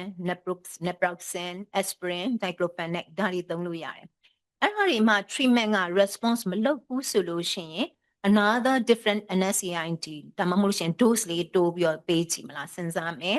အဲ့ဒါမှမသက်တာဘူးဆိုလို့ရှိရင် combination analgesic တွေ caffeine နဲ့တွဲထားတဲ့ဟာတွေသုံးမလားအဲ့ဒါမှမရဘူးဆိုလို့ရှိရင် step up to the next line ပေါ့နော်နောက်ထပ်တစ်ဆင့်တက်ပြီးကျမတို့ပြန်ပေးမယ်အဲ့ next line ကိုမှ effective မဖြစ်ဘူးဆိုလို့ရှိရင် third line treatment or rescue options တွေကိုကျမတို့ကသုံးမယ်ပေါ့နော်အဲ့တော့ moderate severity ဆိုတာကကြတော့သူက daily activities လေးကိုသူက interfere ဖြစ်လာပြီဆိုလို့ရှိရင်เนาะ first choice ကကျမတို့အစောနပြောသလို simple analgesic နဲ့မသုံးမှနဲ့တော့တဲ့စတဲ့ကိုtriptans တွေကိုသုံးပါတဲ့ NSAID တွေကိုသုံးပါ simple analgesic နဲ့မနိုင်တော့ပါဘူးတဲ့เนาะဒီ moderate severity ဆိုအဲ့တော့ options တွေအနေနဲ့ triptans တွေဘာတွေရှိသလဲ sumatriptan rizatriptan somitriptan alitroptan elmotriptan နဲ့ naratriptan တွေရှိတယ်တချို့တွေကျတော့ပေါင်းထားတာပေါ့နော်ဒီ triptans နဲ့ NSAID ပေါင်းထားတာတွေလည်းရှိတယ်တဲ့အဲ့ဒီအပေါ်ကပေးထားတဲ့ပေါ့နော် treatment တွေနဲ့ inadequate response မရဘူးဆိုလို့ရှိရင် another triptan ထားပါတော့ပထမတစ်ခါက sumatriptan သုံးထားတယ်မသက်သာဘူးဆိုလို့ရှိရင် another triptan rizatriptan ကိုကျမတို့ပြန်သုံးလို့ရပါတယ်တဲ့နောက်တစ်ခုကကျတော့အဲ့ဒါမှမရဘူးဆိုလို့ရှိရင်နှစ်ခုပေါင်းထားတာ triptan နဲ့ NSAID ပေါင်းထားတဲ့ဟာကိုသုံးဒါမှမဟုတ်လို့ရှိရင် G-pen နေပြောင်းသုံး lesmetitin နေပြောင်းသုံးပါတဲ့အဲ့ဒါမှမရဘူးဆိုလို့ရှိရင် third line rescue option ကိုကျမတို့ကသုံးရမယ်အဲ့ third line rescue option မှာဘာတွေပါလဲဆိုလို့ရှိရင် G-pen တွေပါသွားပြီနော်နောက် dietins တွေပါသွားပြီနောက် dihydroergotamine တွေ neuroleptics တွေပါပြီနောက်တချို့ selected patients တွေမှာ IV magnesium infusion short course of the corticosteroids တွေသုံးလို့ရပါတယ်တဲ့ကဲလို့အတက်က severe ဖြစ်တယ်ဒီ acute headache က severe ဖြစ်တယ်ဆိုလို့ရှိရင်เนาะသူကို bed rest ပေးဖို့လိုတယ် first choice ကတော့ကျမတို့အစောနပြောတဲ့ simple analgesic တွေမဟုတ်တော့ဘူးเนาะအများစုကပါဇက်ကမတောင်းနိုင်တော့ parenteral route ဒါမှမဟုတ် non oral route တွေကိုကျမတို့ရွေးရမယ်treatment solution လည်း non oral route ပေါ့ nasal intranasal route ပေးမလားเนาะ SC ပေးမလားဒါတွေစဉ်းစားမယ်နောက် NSAID ဆိုလို့ရှိရင်လည်း parenteral route ပေးရမယ် anti emetics တွေပေးရမယ်အဲ့တော့သုံးနိုင်တဲ့ဟာတွေက SC sumatriptan ရှိမယ် intranasal sumatriptan ရှိမယ် intranasal somitriptan နောက် parenteral diclofenac ketorolac တွေပေးမယ် anti emetic တွေနဲ့ metoclopramide or prochlorperazine တွေပေးလို့ရတယ်တဲ့အဲ့ဒါမှသွား inadequate response ဖြစ်တယ်ဆိုလို့ရှိရင်เนาะဘာနော်ဒီပထမပေးတဲ့ဟာကိုပဲပြန်ပြီး repeat ပြန်ပေးဒါမှမဟုတ်လို့ရှင် other alternative route ကိုသုံးတခြား class တွေပြောင်းသုံးမလားပေါ့နော်အဲ့ဒါမှ effective မဖြစ်ဘူးဆိုလို့ရှင်ကျမတို့ကသူ refractory status migrainous လို့သတ်မှတ်ပြီးတော့ third line rescue option ကိုပေးဖို့လိုပါတယ်ဒီ acute ပေါ့နော် management of migraine မှာကျမတို့ဒီ consider လုပ်ရမှာ special situation လေးတွေရှိပါတယ်လူနာက cardiovascular disease ရှိတယ်ဆိုလို့ရှင်သူဒီလူနာကိုကျမတို့က triptans တွေပေးလို့မရပါဘူး။ဘာလို့ဆိုတော့သူက vasoconstriction ဖြစ်တဲ့အတွက်ကြောင့်မလို့ဒီပေါ့နော်ဒီ vasoconstricted events တွေဖြစ်သွားမယ်။အဲ့အတွက်ကြောင့်သူဘာလဲသုံးမလဲဆိုတော့ NSAID တွေ acetaminophen တွေ G-pens တွေ lesmetitin တွေသုံးလို့ရပါတယ်။ pregnancy မှာဆိုလို့ရှိရင် first choice က acetaminophen နဲ့နော်ဒီ third trimester မှာဆိုလို့ရှိရင် NSAID သုံးလို့မရဘူး။ကဲလို့လိုတယ်ဆိုလို့ရှိရင်တော့ triptans တွေမှာ sumatriptan လေးတစ်ခုတော့သုံးလို့ရပါတယ်။ breastfeeding မှာဆိုလို့ရှိရင်လည်းသူက acetaminophen ibuprofen တွေသုံးလို့ရတယ်နော် sumatriptan လည်းသုံးလို့ရပါတယ်တဲ့ renal disease ရှိတယ်ဆိုလို့ရှိရင်ကျမတို့က NSAID တွေကိုရှောင်ရမယ် acetaminophen တွေကို G-pens တွေကိုသုံးလို့ရတယ်အဲ့ G-pens တွေသုံးမှလည်း dose adjustment တွေလည်းလိုပါတယ်တဲ့အသက်ကြီးအသက် elderly ဆိုလို့ရှိရင်တော့ကျမတို့က drugs တွေကိုအများကြီးပေးလို့မလိုပါဘူးပေးဖို့မသင့်တော်ဘူးပေါ့နော် start low go slow เนาะအဲ့တော့ dose နည်းနည်းလေးနဲ့စမယ်ဖြည်းဖြည်းချင်းတင်သွားမယ် consider comorbidities တွေ interaction တွေကိုပေါင်းဆိုဆေးတွေကအသက်ကြီးပြီဆိုတော့တခြားrisk factors တွေ comorbidities ကြောင့်တောက်နေတဲ့ဆေးတွေကလည်းအများများမယ်အဲ့ချိန်ကြလို့ရှင်ကျမတို့ဒီ drug interaction ကိုလည်းစဉ်းစားဖို့လိုပါတယ်တဲ့။ Now ကလေးတွေမှာဆိုလို့ရှင်เนาะ acetaminophen or ibuprofen က first line မှာပဲတဲ့triptans တွေသုံးမယ်ဆိုလို့ရှင်เนาะ rizatriptan နဲ့ sumatriptan nasal တွေကိုသုံးလို့ရတယ်အဲ့ဒါလည်းအသက်6နှစ်ကျော်မှာသုံးလို့ရပါတယ်အဲ့တော့ဒါ key factors အနေနဲ့ကြည့်မယ်ဆိုလို့ရှင် acute migraine attacks ရပြီဆိုလို့ရှင် treat early เนาะခေါင်းကိုက်ပြီဆိုတာနဲ့တနာရီအတွင်း treatment ပေးပါတဲ့ start with simplest effective therapy เนาะသူ့ရဲ့ severity ပေါ်မှာမူတည်ပြီးတော့မှ effective ဖြစ်တဲ့ဆေးကိုကျမတို့ရွေးရပါမယ်တဲ့เนาะ set up if inadequate response အဲ့ဒါကိုမှ response မဖြစ်ဘူးဆိုတော့မှတဖြည်းဖြည်းပေါ့နော်အဆင့်တက်သွားမယ်လို့ရှိရင် class တွေကို switch လုပ်မယ်နော်နောက်ပြီးတော့ဒီ acute treatment တွေကိုလည်းကျမတို့ဒီတစ်လမှာတဲ့10ရက်ကနေ15ရက်ထက်ပိုပြီးမပေးသင့်ပါဘူးဒါ key factors ပါ acute management of the migraine ပါနော်ဒီ migraine မှာ non pharmacological management အနေနဲ့ကျမတို့ဘာသုံးလို့ရလဲဆိုလို့ရှိရင် lifestyle modification တွေเนาะ trigger factors management တွေเนาะ stress management နဲ့ relaxation တွေလုပ်လို့ရတယ်။နောက် behavior therapy တွေ physical therapy တွေ acupuncture တွေ other supportive approaches တွေပေါ့နော် aromatherapy တို့ one bath တို့ relaxation တို့ဒါလေးတွေလည်းသုံးဝင်ပါတယ်တဲ့ဒီ non pharmacological management ကိုကျမတို့ကအသုံးပြုမယ်ဆိုလို့ရှိရင်သူက consistency ဖြစ်ရမယ်ဒီနေ့လှုပ်လိုက်နဲ့ပြန်မလှုပ်နဲ့အဲ့လိုလုပ်လို့မရဘူးသူက consistently သူကဒီဟာတွေပေါ့နော် non pharmacological management find what works best for you and make it a daily habit နော်အဲ့တော့ physical therapy ကကိုယ့်အတွက်ဒီခေါင်းကိုက်တာကိုတက်တာစီတယ်ဆိုလို့ရှိရင်အဲ့ဒါမှန်လေးလုပ်သွားဖို့လိုတယ်ပေါ့နော် lifestyle modification ကပိုကောင်းနေဆိုလို့ရှိရင် lifestyle modification ကိုတေချာမှန်လေးလုပ်သွားခြင်းအပြင် migraine attack မရအောင်ကျမတို့ကရှောင်နိုင်တယ်ပေါ့နော်အဲ့တော့ဒီ acute migraine attacks တွေမှာเนาะ analgesic တွေနဲ့ဘယ်ဟာအကောင်းဆုံးလဲပေါ့နော်ကျမတို့ရှာကြည့်မယ်ဆိုလို့ရှိရင်เนาะ simple analgesic အနေနဲ့ဆိုလို့ရှိရင်เนาะဒီ placebo နဲ့တော့ဆေးမပေးတဲ့လူနဲ့ဆေးပေးလူနဲ့ရှင်ပြီးကြည့်လိုက်တာပေါ့ကြည့်လိုက်တဲ့အခါမှာဆိုတော့ number need to treat ဆိုတာ number need to treat နည်းလေเนาะ number need to treat ဆိုတာလူဘယ်နှယောက်ကိုကုလိုက်လို့ရှိရင်ဒီ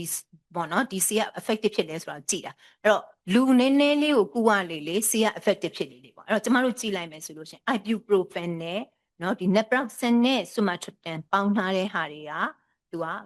effective အကောင်းဆုံးပေါ့နော် effectiveness အကောင်းဆုံးဆေးတွေဆိုတာကတွေ့ရမှာဖြစ်ပါတယ်တဲ့။နောက်ဒီ triptan တွေမှာကြည့်လိုက်ပြီဆိုလို့ရှိရင်လည်းသူက rizatriptan 10 mg ကသူက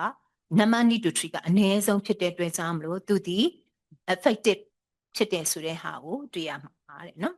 ။ဒါပေမဲ့လို့ပေါ့နော်ဒီ triptan တွေရဲ့ head to head ပေါ့နော်ဒီရှင်ထားတဲ့ဟာဘယ် triptans ကပိုကောင်းလဲဆိုတဲ့ဟာတွေကတော့ limited ပေါ့နော်အရင် study တွေကတော့ကြက်ပြင်းတော့မရှိဘူးဒီ data တွေကတော့ဒါ limited ပေါ့နော်ဟို research တွေကနေထွက်ထားတဲ့ data တွေပဲဖြစ်ပါတယ်တဲ့ဒီဇာတ်လေးကတော့ဒီ acute migraine attack မှာသုံးရမယ့်စီမသုံးရမယ့်စီမှာအဲ့မှာကျမတို့ပေါ့နော်မသုံးရမယ့်စီတွေမှာဘာလဲပါဆိုလို့ရှိရင် diphenhydramine တွေ morphine တွေparacetamol IV ကလည်း acute migraine attack မှာ effect မရှိဘူးဆိုတဲ့ဟာလေးကိုကျွန်မ emphasize လုပ်ချင်ပါတယ်အဲ့တော့ဒီ analgesic တွေက acute migraine မှာဘာလို့ဟိုနော် effect နဲ့ရှိတယ်လဲဆိုလို့ရှိရင်တော့ဒီ NSAI တွေကတော့လူတွေသိကြတဲ့အတိုင်းပဲပေါ့နော်ဒီ COX inhibition ရတယ်အဲ့ဒီအတွက်ကြောင့်မလို့သူက prostaglandins တွေထွက်တာနည်းသွားတယ် vasodilatation ကိုနည်းတယ် inflammation တွေနည်းတယ်အဲ့ဒီအတွက်ကြောင့်မလို့ pain relief တွေရတယ်ပေါ့နော်ဒါသူ့ရဲ့ effect ကအဲ့တော့ different types of analgesic ကဒါသူ့ရဲ့ဘာတွေပါလဲဆိုလို့ရှိရင်သူ့ရဲ့ဟို GI risk ကဘာတွေရှိတယ်လဲပေါ့နော်ဘယ်ဆေးတွေကပို့ပြီး onset ကောင်းတယ်လဲဘယ်လောက် duration ကောင်းလဲဆိုတာပေါ်ပြထားတဲ့ဇာတ်လေးပါဒါလေးကတော့အဲ့တော့ရွေးတဲ့အခါမှာ choosing the right analgesic ဘယ် analgesic တွေကိုဘယ်သူတွေမှာသုံးမှာလဲဆိုတဲ့ဟာလည်းအရင်အရေးကြီးရပေါ့နော်နာရာသိပ်များဘူး mind pain လောက်ဆိုလို့ရှင်เนาะ acetaminophen or ibuprofen လောက်ပဲသုံးပါတဲ့เนาะဟလာဟိုငှက်တကောင်ကိုလက်နဲ့ကြီးနေတော့မထုပါနဲ့ပေါ့နော်ဒါလေးပြောချင်တာ need pain relief rapid pain relief လိုတယ်ဆိုလို့ရှိရင်တော့ diclofenac နဲ့ ibuprofen aspirin ဒါမှမဟုတ်ရှင် combination analgesic ပေးဖို့လိုပါတယ်တဲ့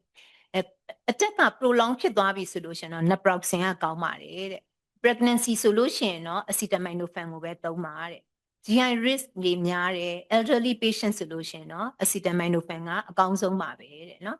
severe pain not responding to အပေါ်ကဆေးတွေနဲ့မသက်ဝရဘူးဆိုလို့ရှိရင်เนาะ triptans တွေ gpens တွေသုံးဖို့စဉ်းစားပါတဲ့เนาะkey points ကပါလဲဆိုလို့ရှိရင် analgesic acute migraine attack မှာ analgesic က first line မှာပဲ NSAI ဆိုလို့ရှိရင်လေသူကဒီဟင်းပေါ့เนาะဟို acetaminophen တော့ပိုကောင်းတယ်အဓိကတော့ဆော့ဆော့ပူရင်လေပိုကောင်းလေပဲတဲ့နော်ဒါပေမဲ့လို့ overuse ကိုတော့ကျမတို့က avoid လုပ်ရမယ် patient factors ကိုအမြဲတမ်း consider လုပ်ဖို့ဆိုတဲ့ဟာကအရေးကြီးပါတယ်နောက်တစ်ခုကကျတော့ opioids တွေကိုကျမတို့က routine use မလုပ်ရပါဘူးတဲ့ opioids တွေသုံးခြင်းအပြင်သူကပါလဲဆိုရင် lower efficacy high risk of dependency ရတယ် medication overuse headache တွေပိုရပါတယ်တဲ့triptans ကကြတော့ဘာလို့ acute migraine attack မှာသူကကောင်းစေတာလဲဆိုလို့ရှိရင်ကျမတို့ဆွမ်းနာရှိမှပြောခဲ့တယ်ပေါ့နော် acute pathophysiology of the acute migraine မှာကြည့်လိုက်လို့ရှိရင်သူကဒီ 5-HTP receptor activation တွေရတဲ့အတွက်ကြောင့်မို့သူက vasodilatation တွေရတဲ့အတွက်ကြောင့်မို့သူကအဲ့ 5-HTP receptor မှာသူကသွားပြီးတော့ bind လုပ်လိုက်တယ်လုပ်လိုက်ခြင်းအပြင်သူမှာ vascular effect ရှိတယ်ပေါ့နော်ဒီ triptans တွေမှာvascular effect ကဘာတွေလဲဆိုလို့ရှိရင် vasoconstriction နဲ့ dilate ဖြစ်နေတဲ့ intracranial vessels တွေကိုသူက vasoconstriction ရတယ်အဲ့ဒီအတွက်ကြောင့်မလို့ plasma protein extravasation တွေ neurogenic inflammation တွေကိုသူကနည်းစေတယ်အဲ့ဒါအပြင်ကိုသူ့မှာဘာ effect ရှိလဲဆိုလို့ရှိရင် neuronal effect ကလည်းရှိတယ်တဲ့ neuronal effect ကဘာလဲဆိုလို့ရှိရင် 5-HT 1T receptor မှာသူကကတ်လိုက်တယ်ကတ်လိုက်ခြင်းအပြင် neuropeptides တွေဆောနာပြောတဲ့ calcitonin gene related peptides တွေ substance P တွေ neurokinase တွေနည်းသွားတယ်နည်းသွားတော့ peripheral sensitization တွေ transmission of pain တွေနည်းတဲ့အတွက်ကြောင့်မသူကနင်က headache ကပိုပြီးသက်သာလာတယ်နော်အဲ့တော့ဒါ triptans တွေအနေနဲ့ဘာတွေရှိလဲဆိုလို့ရှိရင် sumatriptan, rizatriptan, somatriptan တွေရှိတယ် alithriptan, amitriptan, naratriptan နဲ့ probatriptan ဆိုပြီးတော့ရှိတယ်အဲ့မှာအများစုကတော့ oral ပဲเนาะ non oral route အနေနဲ့ရှိနိုင်တဲ့ဟာကတော့ sumatriptan နဲ့ဒီ somatriptan ဆိုပြီးတော့ရှိမယ်ပေါ့เนาะဒါတွေကဒီဇီယာလေးကတော့သူတို့ရဲ့ onset of action ပါအများစုကတော့ဒါ renal ကနေရောမှ excretion လောက်တာကိုတွေ့ရမှာဖြစ်ပါတယ်clinical consideration အနေနဲ့တကယ်လို့ rapid pain relief လုပ်ပြီးဆိုလို့ရှိရင်ကျမတို့ဒီအစောနာပြောတဲ့ simple analgesic နဲ့မလုံလောက်တော့ပါဘူး triptans တွေကိုသုံးရမယ်အဲ့တော့အများစု potent ဖြစ်တာတွေကပါလဲဆို sumatriptan SC ရော nasal ကကောင်းတယ် rizatriptan oral သုံးလို့ရတယ်နောက် zomatriptan nasal သုံးလို့ရတယ် lower recurrence နဲ့ long duration လိုချင်တယ်ဆိုလို့ရှိရင်တော့ naratriptan ကိုသုံးပါတဲ့ probatriptan ကိုသုံးပါတဲ့ better tolerability ရတဲ့ဟာတော့ amitriptan နဲ့ naratriptan တွေပဲဖြစ်ပါတယ်တဲ့ menstrual migraine မှာသုံးလို့ကောင်းတာကတော့ probatriptan ဖြစ်ပါတယ်တဲ့ဒီ triptans တွေကလူနာ cardiovascular disease ရှိတယ်ဆိုလို့ရှိရင်တော့ caution ဒါမှမဟုတ်လို့ရှိရင် avoid လုပ်ဖို့လိုပါတယ်တဲ့နောက် gpens တွေရောဒီ acute migraine မှာသူကဘယ်လို action ရှိတာလဲဆိုလို့ရှိရင်ဒီ migraine ရဲ့ pathophysiology ကြည့်လိုက်လို့ရှိရင် CRGP signaling နေရှိတယ်အဲ့ဒီ CRGP containing vesicles တွေကဒီ CRGP receptors မှာတက်လိုက်ပြီးတော့ဘာတွေဖြစ်လဲ vasodilatation တွေရတယ် plasma protein extravasation တွေရတယ် neurogenic inflammation တွေရတယ် pain transmission တွေရတယ်ဒီ gpens တွေကကြတော့ဘာလဲဆိုတော့အဲ့ CRGP receptors မှာသူကသွားပြီးတော့သူက antagonist block လုပ်လိုက်တယ်လုပ်လိုက်ခြင်းအပြင် vasodilatation တွေကျသွားတယ် plasma protein extravasation တွေနည်းသွားတယ် neurogenic inflammation တွေနည်းပြီးတော့ pain transmission တွေနည်းသွားခြင်းအပြင် pain relief တွေရလာတယ်တဲ့ဒီ gpens တွေအနေနဲ့ဘာတွေရှိလဲဆိုလို့ရှင် avogipan, remigipan เนาะ savigipan ဆိုပြီးတော့ရှိတယ်ဒါတွေကအများစုက acute attack မှာသုံးရတဲ့ဟာတွေပေါ့เนาะoral ကတော့ avogipan နဲ့ remigipan ဒီနေဆက်အနေနဲ့ကတော့ savigipan ရှိမယ်နောက် preventive treatment အနေနဲ့ FDA approve လုပ်ထားတာတော့ remigipan ဖြစ်ပါတယ်ဒါတွေဒီဆေးတွေက2019ကနေမှစပေါ်လာတာပေါ့နော်2019မှာဒီ avogipan ပေါ်ပြန်2023ဒီ nasal form အနေနဲ့ savigipan ကတော့2023မှာပေါ်လာတဲ့ဟာဖြစ်ပါတယ်နောက်တစ်ခုကကျတော့ management of the status migrainous status migrainous ဆိုတာဘာလဲဆိုလို့ရှိရင်ねသူက debilitating migraine attack lasting more than 72 hours despite treatment ရှင်းရပေးခဲ့တဲ့ simple analgesic တွေ gpens တွေ triptans တွေပြီးတော့လေဘောနော် ဒီခေါင်းကိုက်တာမသက်သာဘူးအဲ့ဒီခေါင်းကိုက်တာ82နိုင်ကြော်ကြာသွားတာကိုကျမတို့က status migrainous လို့ခေါ်ပါတယ်တဲ့status migrainous တယောက်ရောက်လာပြီဆိုလို့ရှင်ကျမတို့ကဘာလုပ်ရမလဲ initial assessment နဲ့ general measures တွေလုပ်ရမယ်သူရဲ့ duration ဘယ်လောက်လဲเนาะ secondary cause ကို exclude လုပ်မယ် vital sign တွေ hydration status တွေကိုကျမတို့ကကြည့်ရမယ်နောက် overuse medication တွေကိုကျမတို့ကဖယ်ရမယ်အဲ့အချိန်မှာနော်ဒုနာကို general measures အနေနဲ့ quiet dark room environment မှာထားမယ်လိုအပ်လို့ IV or oral hydration ပေးမယ် trial factors တွေကိုဖယ်မယ်နောက် reassure နဲ့ explain plan မှာဘာတွေသူ့ဘာ treatment တွေပေးမလဲဆိုတဲ့ဟာအရင် explain လုပ်ရမယ်acute treatment အနေနဲ့ပေါ့နော် first line ကျမတို့ကဘာတွေပေးလဲဆိုလို့ရှိရင် dopamine antagonist တွေနော် microclopramide ရဲ့ chlorpromazine တွေပေးလို့ရတယ်။နောက် parenteral NSAID ဖြစ်တဲ့ ketorolac တို့ naproxen တို့ပေးလို့ရတယ်။နောက် triptans တွေပေးလို့ရတယ်။ triptan ဆိုလို့ရှိရင်လည်းအချိန်မှာ non oral routes ကိုကျမတို့ကစဉ်းစားရမယ်နော်။နောက် dihydroergotamine အနေနဲ့ကျမတို့က IM or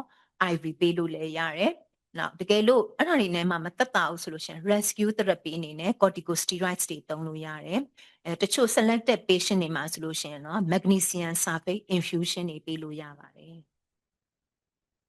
အဲ့တော့ဒါဆေးရုံတင်မယ် refractory ဖြစ်တယ်ဆိုလို့ရှိရင်လိုအပ်လို့ရှင်ဆေးရုံတင်မယ်ပြီးတဲ့အခါကျတော့ဒီ escalating options နေနဲ့ဘောနော်ဆေးရုံမှာဒီဘောနော် sodium valproate တွေ lignocaine တွေ ketamine တွေဒီလိုမျိုးပေးလို့ရဒါပေမဲ့ဒီဆေးတွေကဒီလိုမျိုး theoretically ကျမတို့ဖတ်တယ်ပေါ့နော်ဒီအပြင်မှာတော့ practice မှာတော့ကျမဒီလောက်ထိပေးတာတော့တစ်ခါမှတော့မတွေ့ဘူးပါဘူးပေါ့နော်ဒီ lignocaine တို့ ketamine တို့ပေးရတဲ့ level ထိတော့ကျမမတွေ့ဘူးပါဘူးနော်နောက်ပြီးတော့ခါကျအဲ့ status migrainous patient ကို discharge လုပ်တဲ့အခါမှာလည်းကျမတို့ကဘောနော်သူ့ကို educate လုပ်ရမယ်နော် medication overuse မဖြစ်အောင်ကျမတို့ကသူ့ကိုအနေလုပ်ပေးလိုက်ရမယ်နောက် assess response နဲ့ prevention အတွက်ကိုကျမတို့ကသူ့ကိုစီစဉ်ပေးဖို့လိုပါတယ်ဒါရှိရပြောသွားတာ migraine အကြောင်းပါmigraine မှာရောတော်တော်လဲထွက်ပြီးတော့ရှည်ပြားထွေပြားနေเนาะတော်တော်ခေါင်းတောင်ချုပ်ပြီးကိုယ်တောင်ခေါင်းကိုက်သွားတာเนาะ migraine တစ်ခုတည်းလေ့လာလိုက်တာနေတယ်နောက် primary headache တစ်ခုကတော့ head tension headache ပါအဲ့တော့ migraine အကြောင်းလေ့လာပြီးတော့ကျမတို့ tension headache ရသွားပါပြီအဲ့တော့ tension headache ကဘာလဲဆိုလို့ရှိရင် brain ရဲ့ location ကိုကြည့်မယ်ဆိုလို့ရှိရင်သူက dull aching pain เนาะစောနာပြောသလိုတစ်ခုခုနဲ့ခေါင်းအပြင်ကိုညှစ်ထားသလိုခံစားရမယ်เนาะရဲ့ခါကျတော့ mild to moderate intensity သူကကျတော့ unilateral မဟုတ်တော့ဘူး migraine လို့သူ bilateral ဖြစ်သွားပြီ migraine လို့ nausea တွေ vomiting တွေမရှိဘူးတစ်ခါကိုက်လို့ရှိရင်မိနစ်30ကနေ several days အထိသူကကြာတတ်တယ်တဲ့အဲ့တော့သူ့ရဲ့ cause ကဘာဖြစ်တာလဲဆိုလို့ရှိရင်သူကဒီ muscle tension တွေဒီဦးခေါင်းမှာရှိတဲ့ scalp တွေ neck တွေ shoulders တွေမှာသူက tension တွေဖြစ်လို့ခေါင်းကိုက်တာပါတဲ့နော်management ကအများစုကဘာမလဲဆိုလို့ရှင် stress management ညာအရင်အရေးကြီးတယ်ပေါ့နော်ဒီ tension headache မှာလဲသူက classification ရှိတယ် infrequent frequent chronic probable เนาะtension type headache attributed to another disorder ဆိုတော့တခါ classification ပြန်ခွဲသေးတယ်သူကလည်း migraine နဲ့အားကြမခံဟိုက9ခုခွဲ5ခုခွဲမဲ့ဟေးတယ်ဆိုတော့ခွဲပြန်ရောเนาะတော်တော်တော့ရှုပ်တယ်ဒီ primary headache disorders တွေအဲ့တော့ဒီလူနာတွေပေါ်မှာအဓိကတော့ပေါ့နော်ဘယ်ဟာတွေကိုကုရမှာလဲဆိုတာကျွန်မ emphasize လုပ်ပြီးပဲပြောသွားပါမယ်အဲ့တော့သူ့ရဲ့ pain ရဲ့ distribution က band like forehead เนาะဒီနှစ်ဖူးမှာကိုက်တယ်ဒါမှမဟုတ်လို့ရှင် around the head ခေါင်းတစ်ခုလုံးကိုညှစ်ထားသလိုကိုက်တယ်ဒါမှမဟုတ်လို့ရှင်နောက်စီရကိုက်တယ်เนาะ occipital pressure occipital မှာတင်းတင်းကြက်ကြက်ကြီးဖြစ်တယ်ဒါမှမဟုတ်ရှင် extension to the neck and shoulder เนาะဟာလားlevel နေ shoulder တွေမှာတင်းပြီးကိုက်တယ်ဆိုရင်ဒါဒီ tension headache ဖြစ်ဖို့များသွားပါပြီတဲ့နော်သူတို့ကအများစုတော့ life threatening မဟုတ်ဘူးသို့တော်လည်းသူဒီခေါင်းကိုက်တဲ့ဟာ tension headache ကလည်း quality of life ကိုသူက affect ဖြစ်တယ်တဲ့ often linked to stress တွေ muscle tension တွေ poor posture တွေကြောင့်ဖြစ်တတ်တယ်တဲ့ဒါတွေကိုကျွန်တော်တို့ migraine management တွေတွားပေးရင်ဒီလူနာမသက်သာပါဘူးacute treatment အနေနဲ့ဘာပေးမလဲဆိုလို့ရှင် paracetamol တို့ ibuprofen တို့ aspirin တို့ပေးလို့ရတယ် second line အနေနဲ့ကတော့ combination analgesic တွေ paracetamol နဲ့ caffeine ပေါင်းထားတာเนาะ paracetamol နဲ့ကိုလင်းပေါ့เนาะ codeine ပေါင်းထားတာလေးတွေသုံးလို့ရတယ်အဲ့ဒါလည်း short term use ပဲသုံးရမယ်နောက်လိုအပ်လို့ရှင် muscle relaxant လေးပေးလိုက်တာဒီလေ tension headache တို့ကတော်တော်ကောင်းပါတယ်တဲ့အဲ့တော့ဒီ preventive treatment အနေနဲ့ဒါကတော့ acute headache ဆိုတော့ preventive treatment ကတော့ကျွန်မအတူချုံလေးပဲเนาะ tricyclic တွေပေးလို့ရတယ် antidepressant တွေပေးရတယ် muscle relaxant တွေပေးရတယ်တဲ့အများစုကတော့သူ့ရဲ့တကယ် main treatment ကတော့ non pharmacological treatment ဖြစ်တဲ့ပေါ့နော် physical therapy တွေ relaxation techniques တွေနော် ergonomic correction တကကုန်းပြီးတော့ computer ကြီးကုန်းပြီးရိုက်နေတာတို့နော်ခေါင်းငုံပြီးစာဖတ်နေတာတို့ခေါင်းငုံပြီးဖုံးပွနေတာတို့ဒါမျိုးတွေကိုရှောင်ရမယ် heat therapy နော် massage therapy ဒါတွေကလည်းအရင်အရေးကြီးပါတယ်တဲ့နောက်ခေါင်းကိုက်တဲ့ယောဂတစ်ခုက tension headache ပြင် trigeminal autonomic convulsions တွေအဲ့ဒီမှာပါလဲဆိုလို့ရှိရင် cluster headache paroxysmal hemicrania now short lasting unilateral neuralgiform headaches attacks with conjunctival injection and tearing ဆန့်လို့အတူကောက်ခေါ်တယ်နောက်တစ်ခါ short lasting unilateral neuralgiform headache attacks with cranial autonomic symptoms တွေဆူနာလို့အတူကောက်ခေါ်တာလေးတွေရှိပါတယ်ဒါတွေအားလုံးဒီ၄ခုဒီ trigeminal autonomic convulsions ခုထဲမှာပါပါတယ်cluster headache ဆိုတာဘာလဲပေါ့နော် cluster headache ဆိုတာ severe recurrent headache attacks occurring in clusters of about တစ်ခါကိုင်သူ cluster နဲ့လာပြီးလို့ရှိရင် remission ပြန်ရနေတာ typically on one side of the head around the behind the eye ခေါင်းကိုက်တိုင်းလဲတစ်ချမ်းပဲကိုက်တယ်မျက်လုံးတစ်ဝိုက်ပဲကိုက်တယ်เนาะကိုက်တာအဲ့ဒါဆိုလို့ရှိရင်ဒါ cluster headache ဖြစ်ဖို့များပါပြီတဲ့အဲ့တော့ key features တွေကဘာလဲဆိုလို့ရှိရင် severe unilateral pain เนาะနောက် intense excruciating pain တော်တော်နာတယ်သူကလည်းလူးလိမ့်နေလားအောင်ကိုက်တဲ့ခေါင်းကိုက်ယောဂနောက် autonomic symptoms တွေကလည်း ipsilateral ဆိုင်မှသူရှိတယ် redness တွေ tearing တွေ nasal congestion တွေ runny nose တွေရှိမယ် eyelid swelling sweating နော် forehead flushing တွေ ptosis တွေ miosis တွေဒါတွေနဲ့ရှိမယ် attack ရဲ့ duration က15မိနစ်ကနေပြီးတော့မှသူက3နာရီလောက်ထိကြာတတ်တယ်တဲ့သူရဲ့ pattern ကိုကြည့်လိုက်ရင် cluster pattern attack occurs in cluster lasting weeks to months နော်အဲ့တော့ဆောင်းရသည်ဆိုဆောင်းရသည်ထဲမှာပဲသူ December January ဆိုကိုက်ပြီးကိုက်ပြီး February ကျပြန်ကောင်းရင်ကောင်းသွားပြန်တစ်နှစ်လုံးကောင်းရင်ကောင်းသွားပြန်အဲ့လိုမျိုးနဲ့ပုံစံနဲ့လာတတ်ပါတယ်တဲ့နော် pain free periods လေးတွေပြန်ဖြစ်တတ်တယ်အဲ့ဖြစ်နေတဲ့အချိန်တွင်းမှာလူနာ restless ဖြစ်မယ် agitation ဖြစ်မယ်တဲ့သူဖြစ်တဲ့ဟာကတော့ဗာဒီ hypothalamus မှာ dysfunction ဖြစ်တဲ့ကြောင့်မလို့သူက trigeminal nucleus ကိုသူကသွားပြီး activate ဖြစ်လို့ခေါင်းကိုက်တဲ့ဟာပေါ့နော်ဒီ cluster headaches ကအဲ့တော့သူရဲ့ pain ရဲ့ location ကိုကြည့်မယ်ဆိုလို့ရှိရင်အစောနာ around the eye ပေါ့နော် only one side ပဲဖြစ်တယ် common triggers တွေက alcohol တွေ smoking တွေเนาะ air travel သွားတဲ့လူတွေ change in speed or circadian အေးရပြတ်တာတွေနဲ့ဆိုင်နေเนาะ strong smells တွေ extreme heat တွေဆိုလို့ရှိရင်တို့ပိုကိုက်တယ် treatment ကကြတော့အစောနာပြောသလို migraine treatment တွေမဟုတ်တော့ဘူးသူကြတော့ oxygen လေးပေးရတာเนาะ high flow oxygen 100% oxygen ပေးတယ်အဲ့လောက်ကြာလို့ရှင်15မိနစ်20လောက်ကြာအောင်ပေးရတယ်လိုအပ်လို့ရှင်တော့ triptans ကို parenteral route နဲ့ပေးလို့ရတယ်တဲ့ parenteral မဟုတ် non oral route နဲ့ပေးလို့ရတယ်နောက် lignocaine nasal spray လေးတွေပေးလို့ရပါတယ်တဲ့နောက်trigeminal cephalic neuralgia တွေမှာပါတယ်ဆိုတော့ paroxysmal hemicrania paroxysmal hemicrania ကကြတော့သူကဘာလဲဆိုလို့ရှင် paroxysmal primary headache disorders ပဲ multiple attacks of severe strictly unilateral အစနာ cluster headache လို့ပဲသူလည်းတစ်ချမ်းပဲကိုက်တယ် unilateral ဖြစ်တယ် orbital supraorbital temporary မှာပိုဖြစ်တယ် autonomic features တွေနဲ့သူကလာတတ်တယ်နောက်သူကဒီ indomethacin ပေးလိုက်ရှင်အရန်ကောင်းတယ်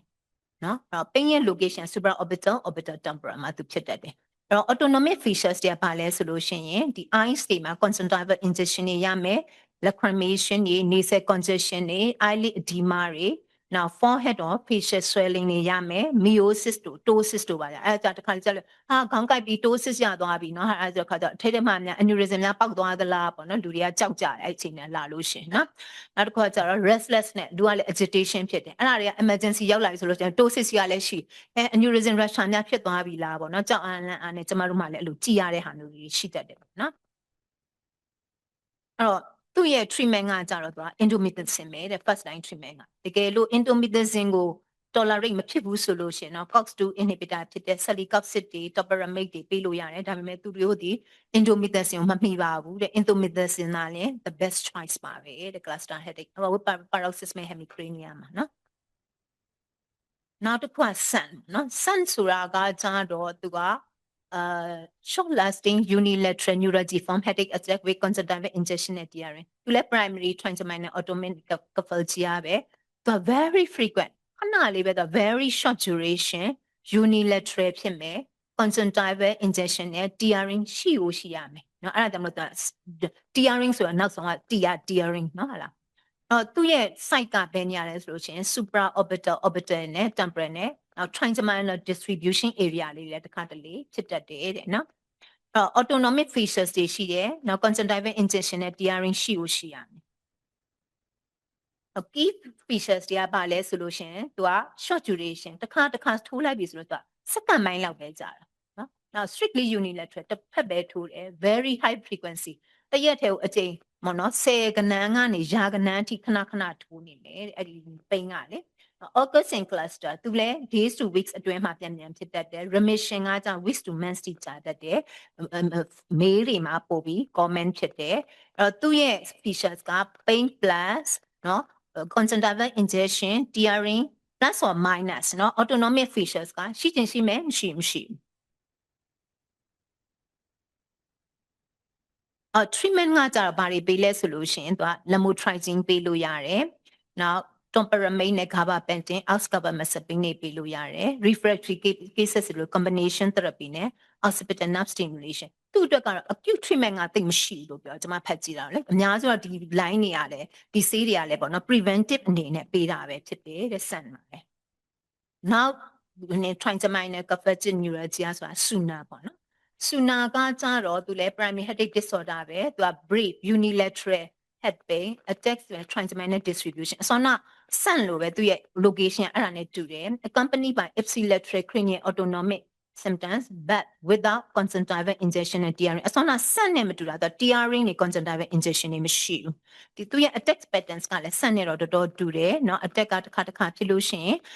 တစ်စက္ကန့်လေး6စက္ကန့်ပိုင်းလေးပဲကြာတယ်ပေါ့เนาะတစ်ခါတလေကြာလို့ရှိရင်သူ series နဲ့လာတယ် bout lasting to days to weeks เนาะတစ်ခါလို့ရှိရင်တရက်ထဲမှာပဲသူလဲ10ကနန်းကနေရာကနန်းအထိသူရဲ့ pain attack လေးရတတ်တယ် remission period က weeks to months ထိရတတ်တယ်တဲ့เนาะသူရဲ့ first line therapy ကလည်းရှေ့ကဆန့်နဲ့ခက်ဆင်မယ်เนาะ lamotrigine နေเนาะ gabapentin နေ oxcarbazepine နေ verapamil တွေပေးလို့ရပါတယ်တဲ့နောက်လိုအပ်လို့ရှိရင် occipital nerve stimulation တို့ deep brain stimulation တွေလုပ်ဖို့လိုပါတယ်တဲ့ဒီ trigeminal autonomic camptobrachydactyly တွေကိုကျမတို့ရှင်းပြီးပြန်ကြည့်လိုက်မယ်ဆိုလို့ရှိရင်เนาะသူရဲ့ summarize ပြန်လုပ်ရမယ်ဆိုလို့ရှိရင်သူက key features ကပါလဲဆိုလို့ရှိရင် severe strictly unilateral တချမ်းပဲကြိုက်မယ် trigeminal distribution အတိုင်းကြိုက်နေမယ် associated with the ipsilateral cranial autonomic features တွေရှိတတ်တယ်သူက short lasting ခဏပဲသူတိတ်မကြဘူးဟိုကမိနစ်ဟိုကောင်ကစက္ကန့်ဒါပဲกว่าတယ်เนาะအများဖြင့်ကအမျိုးသားတွေမှာပို့ပြီးဖြစ်တတ်တယ်အဲ့တော့အမျိုးသမီးခေါင်းကိုက်ပြီးလာရင် migraine ပေါ့အမျိုးသားခေါင်းကိုက်ပြီးလာလို့ရှင်တော့ဒီ TAC လား cluster headache လားဒါလေးကိုကျမတို့အကြမ်းမြင်ပေါ့နော်မှန်းလို့ရတာပေါ့နော်အဲ့တော့ဒီပေါ်မှာမူဒီမှ history ကိုပြန်ပြီးကျမတို့တစ်ခါပြန်မေးပေါ့နော်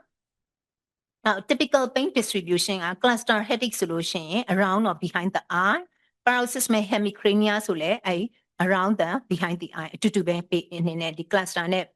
paroxysmal hemicrania နဲ့ဆန့်နဲ့ SUNA ကြတော့ trigeminal distribution ထိပါတော့ပါလာတယ်ဒါဆန့်နော်အဲ့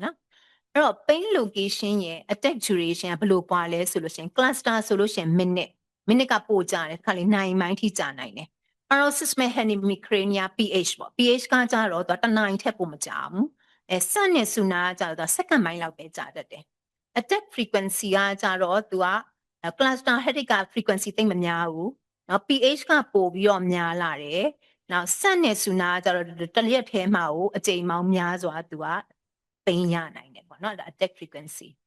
cluster periods ကကြတော့သူက weeks to months cluster ဆိုလို့ရှိရင်သူက pH ဆိုလို့ရှိရင် chronic ဖြစ်မယ်ဆန့်နဲ့ SUNA ကလည်း chronic ဖြစ်တယ်သူက remission သိမ့်မရတတ်ဘူးတဲ့ဆန့်နဲ့ SUNA ကကြနောက် autonomic features ကကြတော့သူက cluster headache ဆိုလို့ရှိရင်ရှိရမယ်ဒီ autonomic features က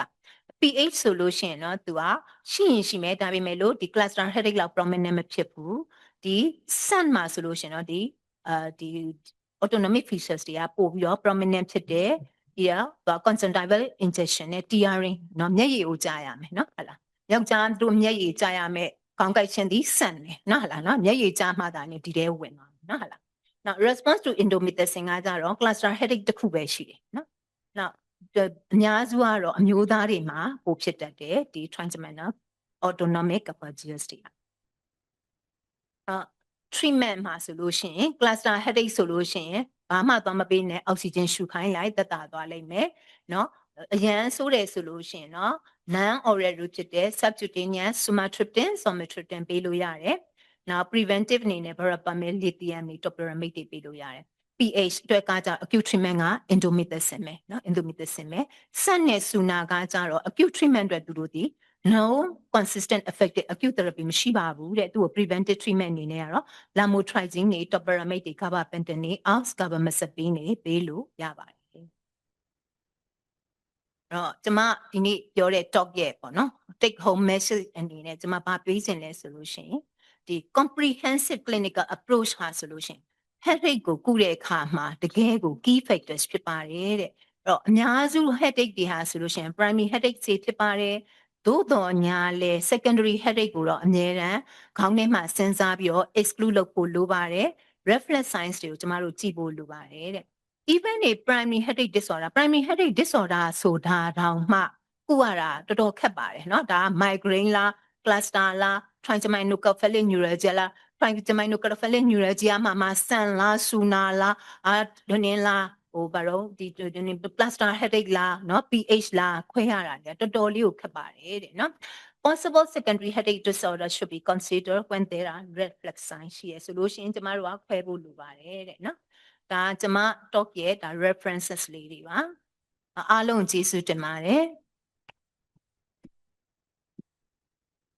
အခုလို acute headache in clinical practice ခေါင်းစဉ်နဲ့ပတ်သက်ပြီးပြည့်စုံတမိုးရှိတဲ့အကြောင်းအရာတွေကိုမျှဝေပေးတဲ့ဆရာမကျေးဇူးထူးပင်တင်ရှိပါတယ်ရှင်အစီအစဉ်လေးရ Right Bright International Limited မှာ product present ပြုလုပ်ပေးပါရန် product manager မက်စင်မာထားရဖိတ်ကြားအပ်ပါတယ်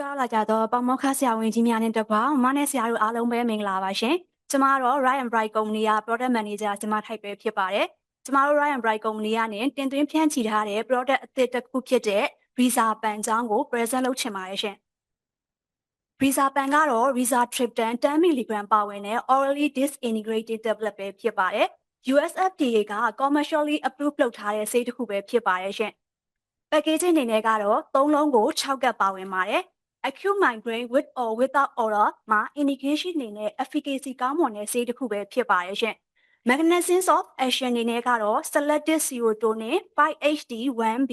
1D receptor agonist အမျိုးအစားပဲဖြစ်ပါတယ်။ migraine patient တွေမှာတော့အဓိကအားဖြင့် pain ကိုလျင်လျင်မြန်မြန်သက်သာခြင်းကြပါတယ်။ migraine နဲ့အတူ nausea vomiting တွေကလည်းတွဲပြီးလာနိုင်တဲ့အတွက်ကြောင့်မလို့patient တွေအတွက် tablet တွေကိုတောက်သုံးရတာခက်ခဲတာမျိုးတွေဖြစ်နိုင်ပါတယ်ရှင့်။ကျမတို့ရဲ့ဆေးကတော့ orally disintegrating tablet ဖြစ်တဲ့အတွက်ကြောင့်မလို့ရေမလိုပဲရှားပေါ်မှာပျော်ဝင်နိုင်တဲ့အတွက် patient တွေအတွက်တောက်ရတာပို့ပြီးတော့လွယ်ကူလျင်မြန်စေနိုင်ပါတယ်။ rapid absorption ရရှိတဲ့အတွက်ကြောင့်မလို့ faster onset of action ကိုပေးစွမ်းနိုင်တဲ့ဆေးတစ်ခုပဲဖြစ်ပါတယ်။ဒါကြောင့်မလို့ complete and sustained pain relief ကိုဖြစ်စေတဲ့ဆေးတစ်ခုပါရှင့်။ကျမတို့ရဲ့ Visa ပန်ကတော့ innovator brand နဲ့ရှင်ရင်လည်း bio-equivalent ဖြစ်တဲ့ဆေးတစ်ခုပါ။ dose အနေနဲ့ကတော့5 or 10mg OD with or without food ပေးလို့ရပါတယ်ရှင်။ maximum dose ကတော့30mg ပါရှင်။ကလေးတွေမှာတော့အသက်6နှစ်အထက်ကစပြီးပေးလို့ရတဲ့ဆေးတစ်ခုပဲဖြစ်ပါတယ်။ Rizatriptan ကတော့ other triptan တွေဖြစ်တဲ့ sumatriptan တို့ထက်လည်း more effective ဖြစ်တဲ့ဆေးတစ်ခုပါ။ NSAID analgesic တွေဖြစ်တဲ့ ibuprofen တို့ထက်လည်း superior efficacy ကိုပေးစွမ်းနိုင်တဲ့ဆေးတစ်ခုပဲဖြစ်ပါတယ်။ migraine patient တွေမှာတော့ Rizatriptan 10mg ကို2 hour ပေးပြီးတဲ့နောက်မှာတော့ patient ရဲ့ 74% က pain free ဖြစ်စေနိုင်ပါတယ်ရှင်။ long term efficacy အနေနဲ့ကတော့ Rizatriptan 10mg ကို6လစမ်းထားတဲ့ trial အရ patient ရဲ့ 82% က pain relief ဖြစ်စေပြီးတော့ patient ရဲ့ 46% ကိုတော့ pain free ဖြစ်စေနိုင်ပါတယ်။ဈေးကွက်ထဲမှာရရှိနေတဲ့ Sumatriptan, Zolmitriptan တို့နဲ့ Rizatriptan 10mg ကိုနှိုင်းယှဉ်ထားတဲ့ clinical trial လေးတွေလည်းရှိပါတယ်။ဒီ clinical trial လေးတွေမှာ Sumatriptan နဲ့နှိုင်းယှဉ်ထားတဲ့ data တွေအရ Rizatriptan 10mg ကတော့ oral bioavailability 45% Tmax 1 hour ဖြစ်တဲ့အတွက်ကြောင့်မလို့ sumatriptan တို့ထက် greater bioavailability, faster onset of action နဲ့ response ပိုပြီးတော့ကောင်းမွန်နိုင်စေကြောင်းတွေ့ရှိရပါတယ်ရှင်။နောက်ထပ် clinical trial လေးကတော့2 hour တောက်ပြီးတဲ့နောက်မှာ pain free ရနိုင်တဲ့ patient percent တွေကိုနှိုင်းယှဉ်ထားတဲ့ data လေးပဲဖြစ်ပါတယ်။ data တွေအရဆိုရင်တော့ rizatriptan က sumatriptan, zometriptan တို့ထက် pain free ရနိုင်တဲ့ percent ပိုပြီးတော့ကောင်းမွန်နိုင်စေကြောင်းတွေ့ရှိရပါတယ်။နောက်ထပ် clinical evidence တစ်ခုကတော့24 hour sustained pain relief ရစေနိုင်တဲ့ data လေးပါရှင်။ဒီ data တွေရကြည့်မယ်ဆိုလို့ရှိရင်လည်း rizatriptan က percent range ပိုပြီးတော့ကောင်းမွန်နိုင်စေကြောင်းတွေ့ရှိရပါတယ်။နောက်တစ်ခုကတော့ consistency in response ကိုနှိုင်းယှဉ်ထားတဲ့ trial လေးပဲဖြစ်ပါတယ်။ဒီ data ရဆိုလို့ရှိရင်လည်း azatriptan အုပ်စုတွေနဲ့ရှင်လို့ရှိရင်တော့ rizatriptan ဖြစ်တဲ့ rizapan ကတော့ highest consistency in response ကိုပေးနိုင်တဲ့ဆေးတစ်ခုပါရှင်။ဒါကြောင့်မလို့ migraine patient တွေမှာ azatriptan အုပ်စုကနေ rizatriptan ကို switch အနေနဲ့ပြောင်းပြီးသုံးမယ်ဆိုရင်တော့ greater efficacy ကိုရရှိနိုင်တဲ့ဆေးတစ်ခုပါ။ rizatriptan 10 mg ပါဝင်တဲ့ rizapan ရဲ့ key point အနေနဲ့ကတော့ pain free within 2 hour, effect on associated symptom, consistency in response နဲ့24 hour sustained pain relief ကိုပေးစွမ်းနိုင်တဲ့ဆေးတစ်ခုပဲဖြစ်ပါတယ်။ rizapan မှာတော့ bioequivalent study လည်းရှိပါတယ်ရှင်။ဒါလေးကတော့ innovator brand တစ်ခုဖြစ်တဲ့ USA က rizatriptan 10 mg orally disintegrating tablet နဲ့ rizapan ကိုနှိုင်းယှဉ်ထားတဲ့ data လေးတွေပါ။ fasting study, fast study result တွေအရရရှိလာတဲ့ ratio percent တွေ data တွေကထပ်တူနှီးပါးကြတာကိုတွေ့ရှိရပါတယ်။ဒါကြောင့်မလို့ rizapan ကတော့ innovator brand နဲ့နှိုင်းယှဉ်ရင် bioequivalent ဖြစ်တဲ့ဆေးတစ်ခုပဲဖြစ်ပါတယ်ရှင်။ rizapan ရဲ့ unique feature တွေကတော့ multiple migraine patient တွေမှာ efficacy ကောင်းမွန်ပါတယ်။ higher oral bioavailability နဲ့ rapid absorption ဖြစ်တဲ့အတွက်ကြောင့်မလို့ sumatriptan, zometriptan တို့ထက် faster relief ကိုပေးစွမ်းနိုင်တဲ့ဆေးတစ်ခုပါရှင်။24 hour sustained pain relief ဖြစ်စေတဲ့အတွက်ကြောင့်မလို့ patient တွေရဲ့ functional ability, productivity ကိုလည်းပြန်ပြီးတော့ကောင်းမွန်လာစေနိုင်ပါတယ်။ well tolerated ဖြစ်ပြီး side effect အနေနဲ့ကလည်း mild and transient သာဖြစ်စေတဲ့ဆေးတစ်ခုပါရှင်။ဈေးနှုန်းအနေနဲ့ကတော့ rizapan 10 mg တစ်လုံးက4000ကျပ်ပါရှင်။ဒါကြောင့်မလို့မတို့ဆရာတို့မှာ migraine patient တွေအတွက် efficacy ကောင်းမွန်ပြီး faster onset of action ကိုပေးစွမ်းတဲ့ early disintegrating tablet တွေက rizatriptan 10 mg များအသုံးရှိခဲ့ရင်တော့ rizapan brand name နဲ့ prescription လေးလုပ်ပေးဖို့အတွက် remind လေးလုပ်ချင်ပါတယ်ရှင်။နောက်ထပ် information ပေးချင်တာလေးကတော့ကျမတို့ရှိမှာ rizapan ကလည်း5 mg လည်းထပ်ပြီးတော့သွင်းဖို့ရှိပါသေးရဲ့ရှင်။ခုလိုမျိုးအချိန်ပေးပြီးနားထောင်ပေးကြတဲ့မတို့ဆရာတို့တယောက်ချင်းစီတိုင်းကိုကျေးဇူးအထူးပဲတင်ရှိပါရရှင်။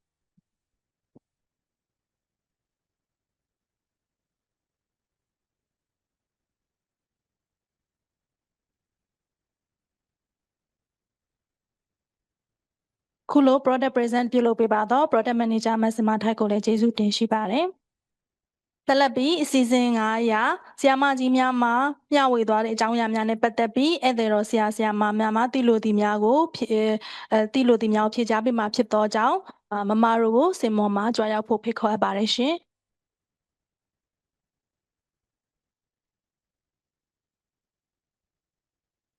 ဒါကတော့ online ကမေးခွန်းနေဖြစ်ပါတယ်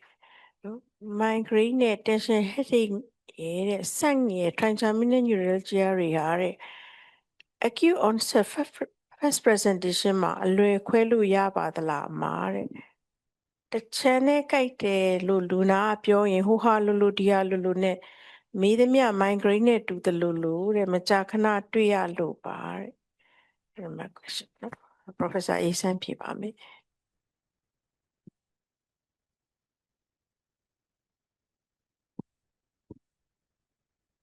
ဟုတ်ပါတယ်အဲ့တော့ဒီ practical မှာလည်းပေါ့နော်အဲ့လိုမျိုးတွေတွေ့နေလို့ဒီ topics တွေကိုရွေးပြီးဒီလိုလေးပဲကျမလည်းပေါ့နော်ရှင်းပြလိုက်တာပေါ့နော်အဲ့တော့ခေါင်းကိုက်တယ်ဆိုတာနဲ့ကိုကောင်လာ migraine treatment နေကြီးဖြစ်တော့အဲ့တော့ရှိမှာပေါ့နော်ကျမပြောခဲ့တဲ့ history taking ဆိုတာအရင်အရေးကြီးဆိုတာဒါပဲပေါ့နော်အဲ့တော့ migraine က site ကိုပြောတယ်ပေါ့နော်ဒါတစ်ချမ်းဖြစ်တာများတယ်နောက် tension လဲတစ်ချမ်းပဲ sun နဲ့ trigeminal neuralgia เนาะ sun ဆိုတာကတော့ဒီခဏလေးပဲပေါ့နော် migraine သူ့ရဲ့အနေပေါ့ character ကိုပြန်ပြောတယ်လေနော် character ကကျတော့သူက pounding throbbing ဖြစ်ရမယ်နောက်ပြီးရဲ့ခါကျတော့သူ့ရဲ့ကြားတယ်နောက်ပြီးခါကျ already ရှိတယ်မရှိဘူးเนาะနောက်သူ့မှာဆိုလို့ရှိရင် prodromal symptoms တွေရှိတယ်เนาะ already ရှိမယ် tension headache ကကြတော့သူကအစွမ်းနာပြောသူတချမ်းမဟုတ်တော့ဘူးသူချိမှပြောတယ်လေဒီ temporal လားနော် forehead လား occipital လားအမတကောင်လုံးလားတကောင်လုံးသူ့ရဲ့ character အစွမ်းနာလို့ throbbing မဟုတ်တော့ဘူးသူက constricting နော်ခေါင်းကြီးကိုတရေပင်နဲ့လာပတ်ထားတယ်လို့ခေါင်းကြီးကိုတယောက်ကပေါ့နော်ဒီနည်းနဲ့လက်ကြီးနဲ့ညှစ်ထားတယ်လို့ခံစားရတာ tension headache နော် sun ဆိုတာကအစွမ်းနာ short lasting တခါသူကဟို migraine ဆိုတာတခါကိုက်ရင်ရှိမှပြောထားတယ်လေသူ4 to 72 hours ကြာမယ်သူရဲ့ duration ဆန့်ဆိုတာခဏလေးပဲသူစက္ကန့်ပိုင်းပဲကြာတယ်လို့ပြောတယ်တရက်သေးကိုအချိန်ကြီးက10ချိန်ကနေရာကနန်းအထိသူညားတယ်လို့ပြောတယ်ဒါတွေနဲ့ကျမတို့ကခွဲရမှာပေါ့နော်trigeminal neuralgia trigeminal nerve ရဲ့ distribution တိုင်းပဲသွားမယ်ပေါ့နော်ဟို migraine လိုမျိုးခေါင်းတစ်ချမ်းတီးတန့်မဟုတ်တော့ဘူးပေါ့အဲ့လိုမျိုးတွေဖြစ်မှာပေါ့နော်ဒါတွေနဲ့ကျမတို့ကခွဲပေးရပါပေါ့နော်အဲ့တော့လူနာပြောရင်ဟိုဟာလိုဒီဟာလိုဆိုတာက history taking ဘောနော်လူဘာမဝသေးလို့ပေါ့နော်မမတို့လိုလူနာတွေကိုအများကြီးမေးမှအဲ့ဒါမလို့ history taking အရေးကြီးတယ်ဆိုတာအဲ့ဒါပဲလာသမျှလူတွေမေးဆိုတာကတယောက်ပြောတာနဲ့တယောက်မပြောတာနဲ့တခါတလေမတူဘူးပေါ့နော်မတူတဲ့ခါကျတော့မှပြီးတော့မှကိုက specify ပြန်ပြီးတော့မေးရတာပေါ့နော်မေးရတယ်ဆိုတော့မှခေါင်းကိုက်တယ်ဟုတ်ပြီအဲ့တော့တချမ်းတိတိကျကျကိုက်တာလားရှေ့ကိုက်တာလားနောက်ကိုက်တာလားတကောင်းလုံးကိုက်တာလားကိုက်တဲ့ပုံစံကဒိန်းနဲ့ကိုက်တာလားเนาะထဲမှာသွေးခုန်တယ်လို့ကိုက်တာလားတယောက်ကအပြန်ညှစ်ထားတယ်လို့ကိုက်ဒီလိုမျိုးပြန်မေးမှထွက်လာတာလေလူနာကလည်းခေါင်းကိုက်တယ်ဆိုကိုက်တာပဲသူတို့လည်းရေရံမပြောတတ်ဘူးဆီယမရဲ့ခေါင်းကိုက်တာပဲသိတယ်သူကတကယ်နာနေတဲ့ခါကျတော့သူတို့ခင်ဗျာလည်းမဖြေနိုင်ဘူးလေဟုတ်တာပဲကိုသူခေါင်းကိုက်တာသူပြောထားတယ်လေသူရဲ့ concern ကဘာလဲဆိုတော့သူခေါင်းကိုက်တာသူစိတ်ပူတယ်သူပျောက်ချင်တယ်ဒါပဲသိတယ်အဲ့တော့ဆီယဝင်မေးတဲ့ဟာတွေလည်းသူကစိတ်ရှည်လက်ရှည်ဖြေဖို့ဆိုတာတော်တော်ခက်တယ်ကိုတိုင်းလူနာဖြစ်ခဲ့မယ်ဆိုလို့ရှင်လေအဲ့လိုခေါင်းအရန်ကြိုက်တဲ့ချိန်မှာဆရာဝန်ကဟိုမေးဒီမေးလာမေးလို့ရှင်တော်တော်စိတ်ညစ်မှာပဲလေဘာတွေလာမေးနေမှမသိခေါင်းကြိုက်တာအရင်မလုပ်ပေးသေးဘူးเนาะဟလာเนาะဒီဟာပဲမလာမေးနေတာပဲဆိုတဲ့ဟာเนาะအဲ့တော့ဒါက history ယူတဲ့လူဘာဝတာပေါ့နော်အဲ့တော့အပါဝဝ history ယူတဲ့အပါဝသွားရင်ဒါခွဲထပ်သွားတာပေါ့နော်အဲ့တော့လူနာတွေကတော့ဟုတ်တယ်သူတို့ပြောတာဟိုဟာလိုဒီလူနာဘာအရေးကြီးမှလူနာကငါဒီ migraine ဖြစ်တာလားငါဒီ tension ဖြစ်တာလားဆိုတော့ तू မှမပြောတတ်တာသူရဲ့ character တွေလည်းလူနာမပြောတတ်ဘူးလေမပြောတတ်တော့ဒါကတိတော့ knowledge ရှိတော့ဆရာဝန်ကနှိုက်ထုတ်မေးမှထွက်လာမှာပေါ့နော်ဒါလေးကတော့နော်အဲ့တော့ဟိုဟာလိုဒီဟာလိုဆိုတာကကိုယ့်ရဲ့ history taking နင်းပေါ့နော် experience လိုသေးတယ်ဆိုတာပြတာပေါ့နော်ဟုတ်ပါ යි နော်ပါတယ်အဲ့တော့ headache ဖြစ်ဖြစ်မူးတာကြိုက်တာတကယ်တော့လာပြလို့ရှရင်မလွယ်တော့တော်တော်အချိန်ပေးရတယ်အဲ့ဒါကြောင့်အဲ့တယောက်လာတိတ်ပျော်စရာတော့မကောင်းမူးတဲ့ကြိုက်တဲ့လူနာကြီးလာရင်အကြာကြီးမေးရလို့လေအဲ့တော့ now question တစ်ခုอ่ะလေ which preventive medication can be used in migraine with pregnancy တဲ့အဲ့ဒါလေတော့အေးစမ်းတော့နည်းနည်းလေးဟိုပြောထားပြီးသားပါဒါပေမဲ့နည်းနည်းလေးပြန် highlight လုပ်ဖို့လိုတာပေါ့နော် ဒီမေခွန်းကတော့ဒီ topics နဲ့တော့နည်းနည်းကွာနေပါတော့အခုကတော့ acute headache လို့ဆိုပြီးတော့လေပြောထားတာပေါ့ prevention မပါပေါ့ prevention အတွက်ကတော့ကျမတို့ headache series နဲ့လေကျမတို့ neurologist 9ယောက်ပြောထားတဲ့ supervision ရဲ့အနေမှာတော့ရှိနေမယ်ပေါ့နော်အဲ့တော့ pregnancy မှာ preventive medication တွေကမသုံးရတဲ့ဟာ sodium valproate တွေသုံးလို့မရဘူး topiramate တွေသုံးလို့မရဘူးပေါ့သုံးလို့ရတဲ့ဟာကျတော့ verapamil တွေသုံးလို့ရတယ်နောက်တစ်ခုပါပေးလို့ရလဲဆိုလို့ရှင်သူကamitriptyline ကို caution နဲ့သုံးလို့ရတယ်ပေါ့နော်အဲ့ဒါလေးတွေပဲသုံးလို့ရတယ်ဒါပေမဲ့အများစုကလည်း migraine တွေက pregnancy ရသွားလို့ရှင် pregnancy မှာ migraine တွေကတက်ပါသွားတတ်တယ် hormonal changes နဲ့လေပြီးတော့မှကလေးမွေးပြီး puerperian မှာသာလင်ပြန်ပြီးတော့ဖြစ်ကြတာများပါတယ်နော်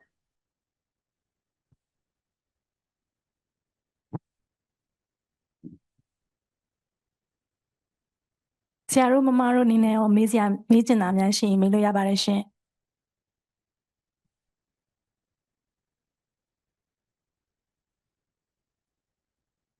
ဒေါက်ခင်ဝင်းခလို့လဲဟို comment လေးမားလို့ပေးလို့ရပြပါ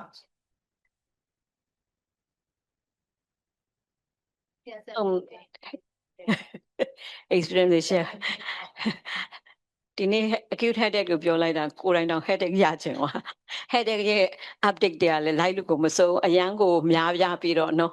ဟိုအရင်တော့နဲ့မတူဘူးပေါ့နော်အရင်တော့ကျတော့ headache ကြီးရတယ်ဆိုဟို propranolol လေးပေးလိုက်ကောတမင်းတွေတောင်းထားအရင်တော့ဆိုရင်အဲ့ဒါတွေပေးကြတာပေါ့နော်အခုလိုမျိုးအခုနောက်ပိုင်းကျတော့ကျမအခုနောက်ပိုင်းကျတော့ဒီဟိုစီဗီတာတန်ခါဆေးကသွားပြီးလိုအားပေးနေတဲ့ခါကျတခါကြားလို့ချင်းအရန်ကောင်းကြိုက်တယ်ဘာညာဆိုရင်လည်းအဲ့လိုပေါ့ psychiatrist ရာစီပို့ရင်ပို့လိုက်ရင်သူတို့တွေကဟို neurophysician တော့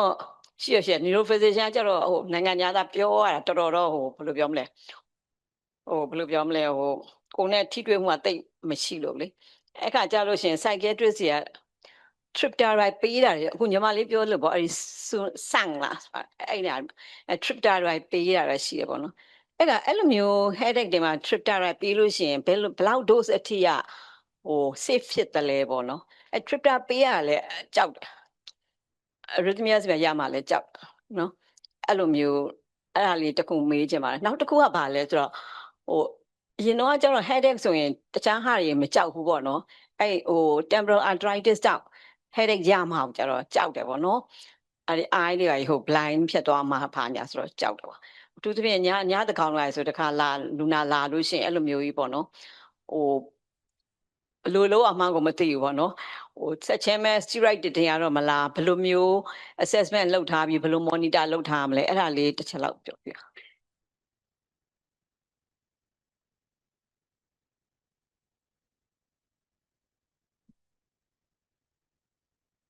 ဟုတ်ကဲ့မှာဟိုပါပေါ့ Twitter ပေါ့ Twitter ကတော့ကျမတို့သုံးလို့ရှင်တော့အများစု10လောက်ကပဲဆိုင်ဒါပေမဲ့နိုင်ငံသားတွေမှာတော့သူတို့တော်တော်များများလေ dose တော်တော်များများသုံးကြတာများတယ်။even သူက40လောက်50လောက်ထိသူတို့သုံးနိုင်တယ်လို့တော့ရေးထားတယ်ပေါ့နော်။ဒါပေမဲ့ကျမတို့ဒီအလွန်ကျွန်း25ထက်တော့တစ်ခါမှတော့ကြော်ပြီးတော့မသုံးဖြစ်ဘူး။နောက်အသက်ကြီးတဲ့လူမှာသုံးရင်လည်းမခံနိုင်ကြပါဘူးမှ။အေးဆိုစပြီးပေးပြီဆိုလို့ရှင်တစ်လုံးပေးရင်တော့မှနောက်တစ်နေ့ဆရာမအရန်အိမ်ငိုင်လို့ဆိုပြီးပြန်ဖြုတ်တာတို့တချမ်းပြန်လျှော့တာအဲ့လောက်ကလေးနဲ့နောက် even ဒီဗမာလူမျိုးတွေကလည်းတော်တော်လေးကိုလေဒီဆေးရဲ့နေကိုလေဟို tolerate မဖြစ်တာရယ်နောက် sensitive ဖြစ်တယ်ပြောရမလားခါလေးအဲ့ Twitter လေးတစ်ချမ်းနဲ့နေမယ်သူတို့ခေါင်းကိုက်တာလေးကနည်းနည်းသက်သာသွားပြန်အောင်အဲ့လိုမျိုးလေးတော့လည်းရှိပါတယ်မှာ Twitter တော့ဟုတ်ပါတယ်အဲ့ arrhythmias ကိုကြောက်တယ်နောက် old age တွေမှာဆိုလို့ရှိရင်နည်းနည်းလေးသူတို့မခံနိုင်တာမျိုးလေးတွေတွေ့တတ်တယ်နောက်တချို့ကြပေးလိုက်တာနဲ့အရန်အားချောက်တယ်မခံနိုင်ကြတာမျိုးလေးတွေတွေ့ရပါတယ်မှာ tolerate ဖြစ်လေမရှိပါဘူးနောက်အခုနောက်ပိုင်း Bangkok ဘက်ကလာတဲ့လူနာတွေဆိုကျမတွေ့နေရတယ်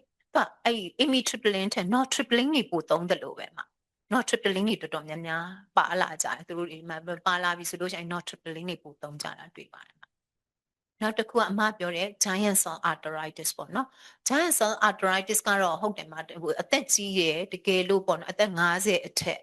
severe pain ဖြစ်တယ်ဆိုလို့ရှိရင်ဒီတော့ကတော့အများစုကတော့ pain relief အတွက်ကိုပဲအရင်လောက်တာပေါ့နော်ဒီမျက်စိနဲ့ကွယ်သွားမလားမကွယ်သွားမလားဆိုတဲ့ဟာအတွက်ကြတော့အများစုကတော့ ESR နဲ့ပဲလောက်ကြတာများတယ်ပေါ့နော်သူတို့ပြောတဲ့ဟို temporal artery ကဟို painful ဖြစ်တယ်တို့ဘာတို့အဲ့ဒါကြီးကြလဲတွေးရတာတော့ရှားပါတယ်မှာရှားအဲ့ temporal arteritis ကို acute headache နဲ့တော့လဲအေးတခါမှတော့မတွေ့ဘူးပါဘူးမှာ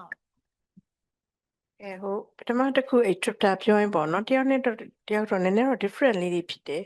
အဲ့ဒီ tension headache မှာရဲ့ treatment က tripta ပါပဲ tension headache မှာလေအဲ့တော့စပေးဖို့ဆိုရင် tension headache ဆို tripta ပေးချရတယ်ဆိုတော့ antidepressant action ရဖို့မဟုတ်ဘူးပေါ့နော်အဲ့ tension headache ရဲ့ treatment ကိုနိုင်ကွာဆိုတော့ကျမကတော့ပေးကြည့်တယ်လို့ဟိုသူကညာတော့ပြ headache ရှိတဲ့လူက stressful condition တွေရှိတယ်နည်းနည်းလေး depression ရှိတဲ့လူတွေပါတော့သူရဲ့ improvement လေးတော့ကောင်းတယ်10နဲ့ဟိုဟာ10ပေါ့10လောက်နဲ့ဟိုကျမတို့လူနာတွေကတော့နည်းနည်း response လုပ်တယ်မရရင်ပန်းရောင်လေး25လောက်ပေါ့နော်ဒါပေမဲ့အဲ့လိုမှလည်းကျမရဲ့ experience ရတော့တိတ်အများဆဆလဲလို့ arrhythmia ဖြစ်တာမျိုးတွေမရှိဘူးပေါ့နော်သူက QT interval prolong ဖြစ်တယ် arrhythmia တွေကြောက်တယ်ဆိုတဲ့ side effect တော့ရှိတယ်ဒါပေမဲ့အများဆုံးပြီးရင်25လောက်နဲ့ရပ်သွားတာပဲကျမတို့ကလေအဲ့တော့တနေ့ဟို antidepressant action ရဖို့ကတော့ psychiatrist တွေကဒီထက်ပိုပေးမယ်တဲ့အဲ့တော့အဲ့ treatment ဒီ tension headache ရဲ့ treatment က tripta တခုရှိတယ်နောက်တစ်ခုကဆိုလဲ giant cell ကြတော့သူတို့အသက်50ကျော်ရင်နောက်ပြီးတော့နော်ဟိုရုတ်တရက် headache ရှင်ဖြစ်ရင်အဓိကတော့သူတို့က temporal blindness ကို theory ကလည်းကြောက်တယ်ဆိုတော့ HI steroid ကိုတကယ်လို့အမားတို့ညာဘက်လာတယ်အသက်50ကျော်ပြီခုနမျိုးလို့ သူကတော့ temporal artery ကတော့ဒီ pulsating ဖြစ်နေတယ်တို့နှစ်ထင်မှာတွေ့တယ်တို့အဲ့ဒါတွေပြောတယ်နောက် skip lesion တွေ biopsy ယူရတယ်ဒါလက်တွေ့တော့လုံးလို့မရပါပဲအဲ့ features တွေရှိတယ်နောက်rumor ဘာလဲ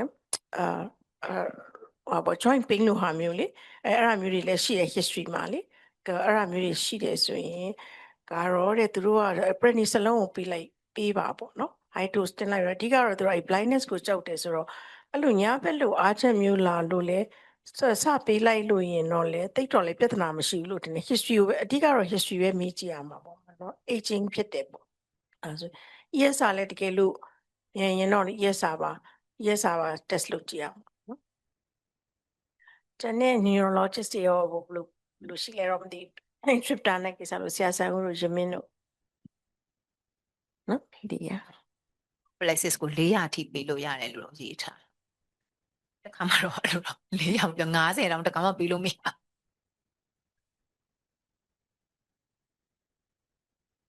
အရင်ဆုံးတော့ speaker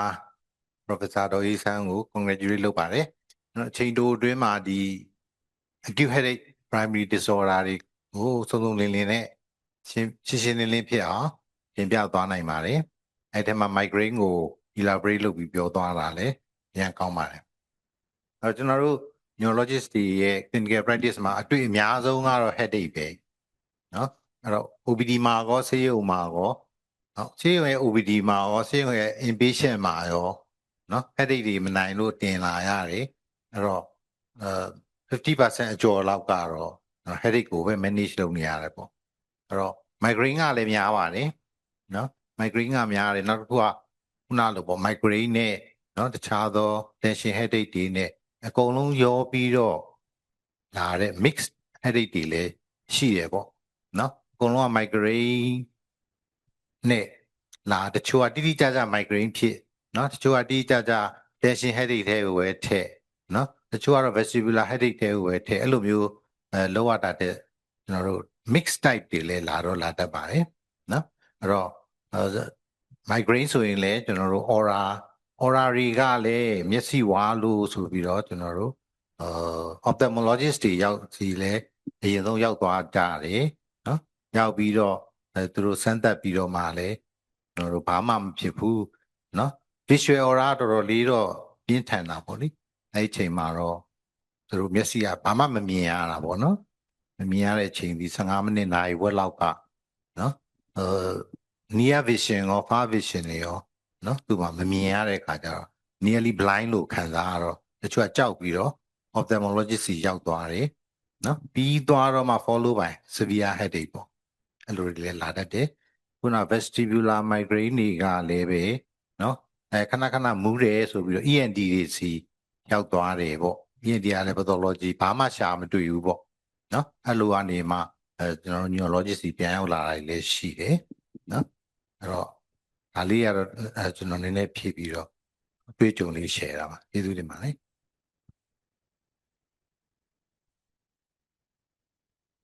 နောက် online ကမိကွန်းလေးတစ်ခုပေါ့နော် role of beta blocker in headache ကိုသိချင်ပါတယ်တဲ့ဘယ် beta blocker တွေသုံးလို့ရပါသလဲတဲ့ဆိုတော့ဒီ beta blocker ကတော့ကျမတို့ကဒီပေါ့နော်ဒီ migraine headache မှာပဲ prevention နေနဲ့သုံးလို့ရှိပါတယ်beta blocker ကပါလဲဆိုသူကနည်းနည်းအများစုသုံးတဲ့ beta blocker ကတော့ propranolol ပေါ့နော် propranolol သုံးတာများတယ်တချို့ကြပါလဲဆိုတော့ဒီ beta blocker ကဒီသူ trigger factors ကိုလည်းသူကပေါ့နော် decrease ဖြစ်စီမှာပေါ့anxiety တွေ stress တွေကလည်း migraine ကိုပိုပြီး precipitate ဖြစ်တာပေါ့အဲ့တော့ beta blocker လေးပြီးလိုက်ခြင်းအပြင်သူဒီနည်းနည်းလေး anxiety လေးတွေ stress လေးတွေလျော့သွားမယ်လျော့သွားခြင်းအပြင် migraine prevention တွေပဲသူကလည်းပိုပြီးတော့ပေါ့နော်ဟိုဘယ်နဲ့ migraine prevention မှာသူ effective ဖြစ်တယ်ပေါ့သုံးတဲ့အခါမှာလည်းသူက peripheral ပေါ့နော် beta အနေဟို peripheral action မှာရှိတဲ့propranolol ကပို့ပြီးတော့ effective ဖြစ်ပါတယ်ဒီ cardio selective တွေထက်စာလို့ရှင်လေအဲ့တော့ကျမတို့အများစုသုံးတာတော့ propranolol ပါမဲ့ propranolol သုံးမယ်ဆိုလို့ရှင်တော့ရှောင်ရမယ့်ဟာတွေက asthma ရှင်သုံးလို့မရဘူးပေါ့နော်အသက်အရန်ကြီးတဲ့လူ heart block တွေရှိနိုင်တဲ့ tendency ရှိတဲ့လူတွေဆိုတော့ကျမတို့ကရှောင်လေးရှိပါတယ်နော်နောက် peripheral arterial disease ရှိတဲ့လူတွေဆိုလို့ရှင်တော့ဒီ beta blocker ကိုကျမတို့ကရှောင်ဖို့လိုပါတယ်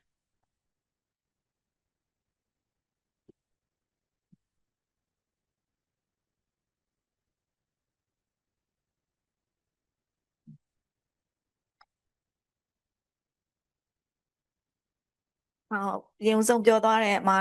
ဟိုရန်ကျေးဇူးတင်ပါတယ် congratulate လုပ်ပါတယ်အမကြီးပြောသလိုပဲဟို headache ကအခုနားထောင်နေရတာနဲ့လေ headache ရလာပါတယ်နောက်ခါကျတော့ patient တွေစေကန်းလာပြီဆိုလို့ရှိရင်အဲ့ clinic မှာ headache 9 ယောက်လောက်တာပါပြီဆိုလို့ရှိရင်အခုကပြန်ကြရင် headache တွေတော်တော်လေးကိုခေါင်းကိုက်ပါတယ်ဘာဖြစ်လို့လဲဆိုတော့အမဆဆချင်း first slide မှာပြောသွားသလိုပဲ headache ဒီလူနာတွေအတွက်လည်း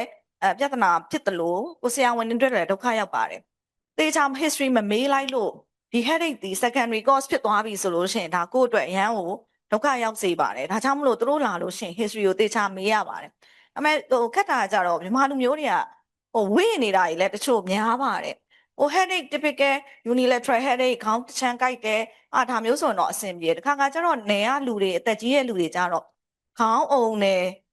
ခေါင်းအုံတယ်တော့ပြောမခေါင်းအုံတယ်ဆိုတာဘာလဲခေါင်းမူးတာလားခေါင်းကိုက်တာလားမဟုတ်ဘူးခေါင်းအုံတာပဲခေါင်းအုံတယ်ခေါင်းထုံတယ်ပေါ့နော်အဲ့ဒါမျိုးကြတော့ကောဒါ headache ထဲပဲထဲရပါလား dizziness တွေပဲထဲရမှာလားအဲ့ဒါမျိုးတွေလည်းဟိုဖြစ်ပါတယ်အဲ့ဒါလေးတစ်ခုပေါ့နောက်တစ်ခုကကျတော့vestibular migraine vestibular migraine ကလည်းဒီ classical migraine ရဲ့ criteria အထဲကိုပဲဝင်တာပဲလား vestibular migraine က dizziness တွေပိုင်းနဲ့လာတယ်ဆိုတော့လေဒါကြောင့်မလို့ vestibular migraine ရဲ့ criteria သက်ကောရှိပါသလားပေါ့နော်နောက်တစ်ခါကျတော့ဒီ triptan တွေဒီ vestibular migraine မှာကောrole ရှိပါသလားမှာအဲ့ဒါလေးသိချင်ပါတယ်အဲ့တော့ဒီပထမတစ်ခုကခေါင်းအုံနဲ့ခေါင်းခဲတယ်ပေါ့နော်ဟုတ်တယ်အဲ့ဒါလည်းတော်တော်များတယ် non specific ပဲပေါ့နော်ခေါင်းအုံနဲ့ခေါင်းမှမကြည့်ဘူးခေါင်းနှောက်တယ်အဲ့ဒါပဲအဲ့ဒါမထင်တယ်ဟို tension type headache ရဲ့ပေါ့နော်အဲ့ဒါမျိုးတစ်ခုဖြစ်မယ်ထင်တယ်ဘာလို့ဆိုဒီအများစုသူတို့ master relaxant လေးပေးလိုက်လို့ရှင်သူတို့တော်တော်သက်သာသွားတယ်ခေါင်းအုံနဲ့ခေါင်းခဲဆိုပေးထားကြဆိုခေါင်းမူးတာလားဆိုပေးထားအဲ့နေ beta histine နေနဲ့လည်းမသက်သာဟိုဟာတွေနဲ့လည်းမသက်သာသက်သာတစ်ခုပြီးတစ်ခုထပ်ထည့်ပြီးတော့လည်းဘာမှမသက်သာကြဘူးအကုန်လုံးပေါ့နော်ဟိုတခြားဆရာဝန်တွေစီသွားထားတယ်အဲ့ဆေးတွေလည်းစုံမလုံးခန့်နေဟိုကပြောင်းလိုက်တာပြောင်းလိုက်မသက်သာဆိုနောက်ဆုံး master relaxant လေးထည့်လိုက်မှပဲသက်သာအဲ့ဒါသေးဒီပေါ့နော် one of the tension type headache ဖြစ်မယ်လို့ထင်တယ်ဟို tension type typically မဟုတ်တော့လဲပေါ့နော်သူဒါတွေတင်းနေလို့အများစုအသက်ကြီးတော့ cervical spondylosis နဲ့ muscle neck muscle တွေက spasm များတယ် spasm များတဲ့ခါကျတော့သူတို့အဲ့လိုခေါင်းအုံနဲ့ခေါင်းခဲတယ်ပေါ့နော်အမရဲ့ experience တော့အဲ့ခေါင်းအုံနာတွေခေါင်းခဲတာတွေဒီ muscle relaxant လေးထည့်လိုက်ရင်သက်သာသွားတယ်သူတို့ physical therapy လေးပေါ့နော်ခေါင်းလေးစင်ကန်းလို့အဲ့လိုမျိုးလေးနဲ့လုပ်လိုက်လို့ရှင်တော့သက်သာသွားတာတွေ့တယ်ပေါ့နော်အဲ့ဒါလေးလို့ထင်တယ်နောက်တစ်ခုကတော့ vestibular migraine vestibular migraine ရှေ့မှာလည်းသူ diagnostic criteria သူပြောသွားပါတယ်သူက migraine with aura နော် aura ရှိရမယ်အဲ migraine with aura ရဲ့ ဒီ IHD IH နဲ့ဟို criteria 3ပေါ့နော်ဒီ third edition international headache society ရဲ့နေအဲ့ဒီရဲ့ migraine with aura plus သူကဒီမော်နော် brain stem ရဲ့ features တွေရှိရမယ်လို့သူကပြောပါတယ်အဲ့တော့ဒီကဒီ vestibular migraine ကကျတော့ the brain stem features တွေရှိတဲ့အတွက်ကြောင့်မလို့အများစုကတော့ triptans ကိုရှောင်မှုသူတို့ပြောပါတယ်အဲ့တော့ triptans ရှောင်ရမယ် hemiplegic migraine ဆိုသူတို့ရှောင်ခိုင်းပါတယ်ဘာဖြစ်လို့ဆိုတော့ဒီအများစုက vasoconstriction ရပြီးရဲ့ခါကျတော့မှပေါ့နော်နည်းနည်းလေးမြင်ဖြစ်သွားမှဆိုတဲ့အတွက်ကြောင့်မလို့သူတို့ triptans တွေ the vasoconstrictor effect တွေကိုတော့သူတို့တွေကတော့ဟိုနေလောက်ခိုင်းပါတယ်အဲ့ဒီ vestibular migraine နဲ့နည်းနည်းမှားနိုင်တာမတို့ဟိုလေ epileptic migraine နေလေ epileptic ပါဟိုနေလား vestibular နည်းလေပါခေါ်မလဲဒီ epilepsy မှာရတဲ့လေဟိုနည်းနည်းအဲ့ဒီနည်းနည်းလေသွား vestibular symptoms တွေလေအဲ့ဒါတွေနဲ့လည်းနည်းနည်းမှားတတ်တယ်ပေါ့နော်အဲ့ဒါလည်းနည်းနည်းတော့ခက်ပါတယ်နော်အခုဒီထဲမှာကျွန်မရှေ့မှာဆိုလို့ထပ်မထည့်တာသူက migrainous infarction လို့ပါအဲ့ဒါရှိတယ်အထူးသဖြင့်လို့ဆိုလို့ရှိရင် aura ပါတဲ့ migraine with aura မှာ triptans သုံးတဲ့ဟာတော်တော်ဂရုစိုက်ရမယ့်သဘောရှိတယ်။သူကဒီ aura ရတဲ့အချိန်မှာသူ vasoconstriction တွေရတာ။ရတဲ့ခါကျတော့သူကမှလည်းဆိုလို့အဲ့ဒီအချိန်မှာသူက aura ရတဲ့အချိန်မှာ cerebral vasoconstriction ရပြီးတော့တကယ်ကိုသူက infarct ဝင်သွားတယ်ဆိုတော့ migrainous infarction ဆို stroke ရသွားတာမျိုးတွေလည်းသူကဖြစ်နိုင်တယ်ပေါ့နော်သူအဲ့လိုမျိုးလေးရေးထားဆိုဒီ vestibular migraine တွေမှာရယ် hemiplegic migraine တွေမှာဆို triptans ကတော့ avoid လုပ်တာပိုကောင်းမယ်ထင်ပါတယ်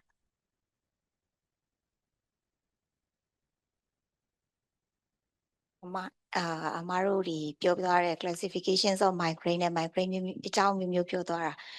informative တအားဖြစ်ပါတယ်ကျေးဇူးတင်ပါတယ်ကျမအမြဲတမ်းကြုံတွေ့နေရတဲ့ headache ပေါ့နော်တကယ်ပြောရင်ကိုယ်တိုင်လေးခံစားရတယ်မကြခံစားရဘူးတဲ့သူကကြတော့လေ ဒီနောက်ကနေပြီးတော့ occipital area ကနေပြီးတော့ ပိန်းကတော့ nerve pain ပုံစံပဲလျှက်စီးလက်တလို့ပဲ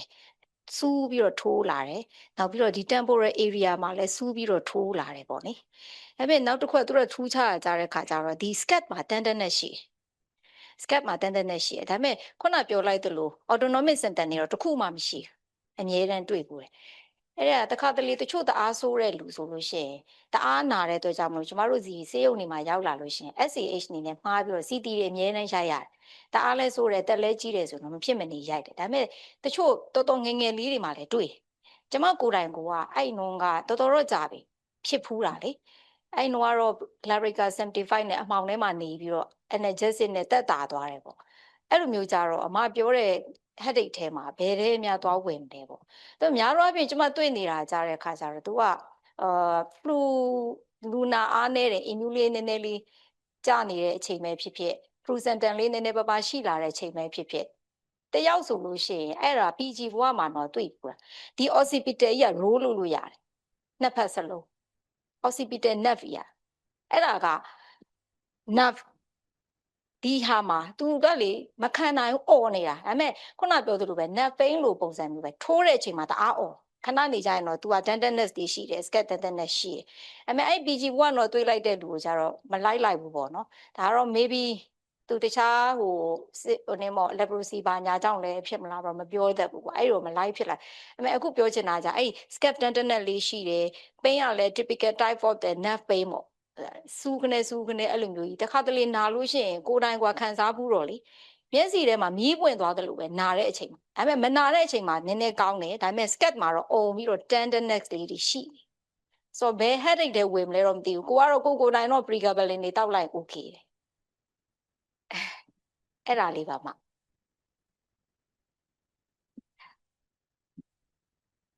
အဲ့လိုဆန်တော့တွေ့တယ်အဲ့လောက်စပီးရတော့မဖြစ်ဘူးအများအားဖြင့်သူတို့လူနာတွေပြောရင်သူတို့ကြိုက်တဲ့နေရာဒီနားရဲ့အပေါ်ဒီ temporary region ပဲအမြဲတမ်းအဲ့နေရာပြောတယ်အဲ့တော့ဒီဟာသူက muscle scalp muscle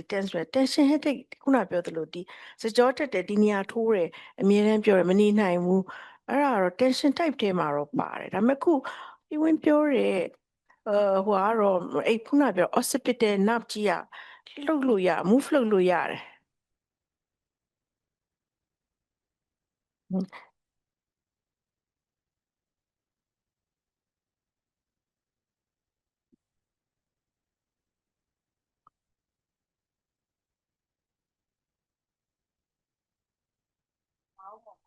တိုင်းလေးဒီနားလေးအဲ့ပြင်တော့စပင်လေးကလေးတိုင်းရင်တော့မှသူကနာသွားတယ်လို့သူကအဲ့လိုပြောတာလေ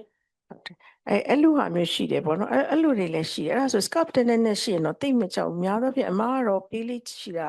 oxcarbazepine ပေါ့အဲ့ဒါလေးပေးရင်တော့အဲ့ဒါတော်တော်များများခုနပြောသလို asen ပြောလို့ muscle relaxant ပါတယ် oxcarbazepine ဆိုတော့ဟို carbazepine အုပ်စုလိုမျိုး neural chip pain ကိုသူကနည်းနည်းလေးနိုင်တယ်ပေါ့အဲ့ဒါနဲ့မရရင်တော့ခုနပြော pregabalin ပေါ့နော်အဲ့ oxcarbazepine နဲ့တက်တာအမားအတွေ့အကြုံကတော့တက်တာလေးများတယ်ဖြစ်ရင်အဲ့ဒါနော်နောက်တစ်ခုကကြတော့သူတို့ကအခုနောက်ပိုင်း intervention နဲ့ headache ပေါ့နော်အဲ့မှာကျရင်ဒီ occipital nerve block တွေထိုးတယ်အဲ့နေရာ neural chip pain တွေပေါ့နော်ရိုးရိုး muscle ဟိုမှာ head မှာ pain ကို sensitive ဖြစ်တဲ့ကောင်က scalp muscle တွေရှိတယ်နော် muscle skin ရှိမယ်နော် meninges တွေရှိမယ်နောက်ပြီး nerve တွေပေါ့အဲ့တော့အဲ့ occipital nerve ကို nerve block တွေလုပ်ကြတယ်အဲ့ treatment ကနောက်ပိုင်းမှာလေနောက်ပိုင်းကျတော့ beginner stimulation ကတော့တော်တော်လုပ်လာကြတယ်အဲ့လို pain ကိုဘယ်လိုကုရမယ်ဆိုတဲ့ဟာတိတ်မပြောက်တဲ့ဟာတွေဖြစ်လာတော့ oral ဒီကမှာ option တွေတော့ရှိလာ intervention တွေအဲ့တော့အဲ့ဒီခုနပြောဟာကြီးကတော့ဖြစ်နိုင်တယ်ပေါ့နားပဲရောင်နေသလားပေါ့နော်အဲ့ဒါဆိုအဲ့ block ကိုလုပ်ကြတယ် ဒါတော့အဖြစ်တော့သူကလေအနည်းဆုံးတော့10ရက်ကနေ2ပတ်လောက်ထိကတော့ခံစားရတယ်တချို့လဲတစ်ပတ်လောက်ဆိုရင်ပျောက်သွားတယ်တိတ်မဆိုးတဲ့ဟာဆိုရင်လေကျမကိုယ်တိုင်ဟိုအရင်တော့ဆိုတာဟိုလွန်ခဲ့တဲ့6နှစ်9နှစ်လောက်ဆိုခဏဖြစ်တယ်ဖြစ်ပြီးတော့နောက်ဆုံးအဆိုးဆုံးဆိုလို့ရှိရင်2ပတ်တိတိLyrica လည်းအလိုမနက်75ည75လောက်တောက်ပြီးတော့အဲ့ရထဲမှာဘယ်လို့မှမထွက်နိုင်အမေ Lyrica နဲ့တော့ပြန်ကောင်းသွားတယ်ပြောရရင်တော့အဲ့တော့ဟို diabetes နဲ့ related ဖြစ်မဖြစ်တော့မသိဘူး diabetes ဆို diagnosis မရသေးတဲ့အချိန်ပေါ့အေးရဲ့ဟို unclassifying အဲ့ပဲဝင်မလားမသိဘူးသူပြောတယ် နှစ်ခုပေါ့နော်အခုစဉ်းစားကြည့်တဲ့ဟာပြောတဲ့ဟာ ဟိုဆောနာပြောတဲ့ group ထဲမှာလေ cranial neuralgia ဆိုတာပါတယ်အဲ့မှာ trigeminal ရဲ့ glossopharyngeal neuralgia တွေပါတယ်အဲ့မှာ occipital neuralgia ဆိုတာပါတယ်အဲ့ဒါလေးများဖြစ်မလားပေါ့နော်နောက်တစ်ခုကကျတော့ cervicogenic ပေါ့နော် cervicogenic problem ချောင်းမလို့တခါတလေ level position မမှန်တော့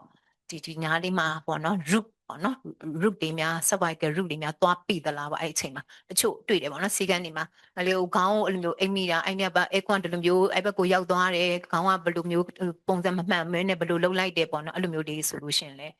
အဲ့ဒါလေးတွေလည်းတွေ့တတ်တယ်ပေါ့နော်အဲ့ cervicogenic headache ပေါ့နော်အဲ့ဒါလေးတစ်ခုစဉ်းစားပါနော်အဲ့ဒီထဲမှာမဝင်တော့ဟိုနောက်ဆုံးတဲ့ဘာမှမသိunclassified ပါ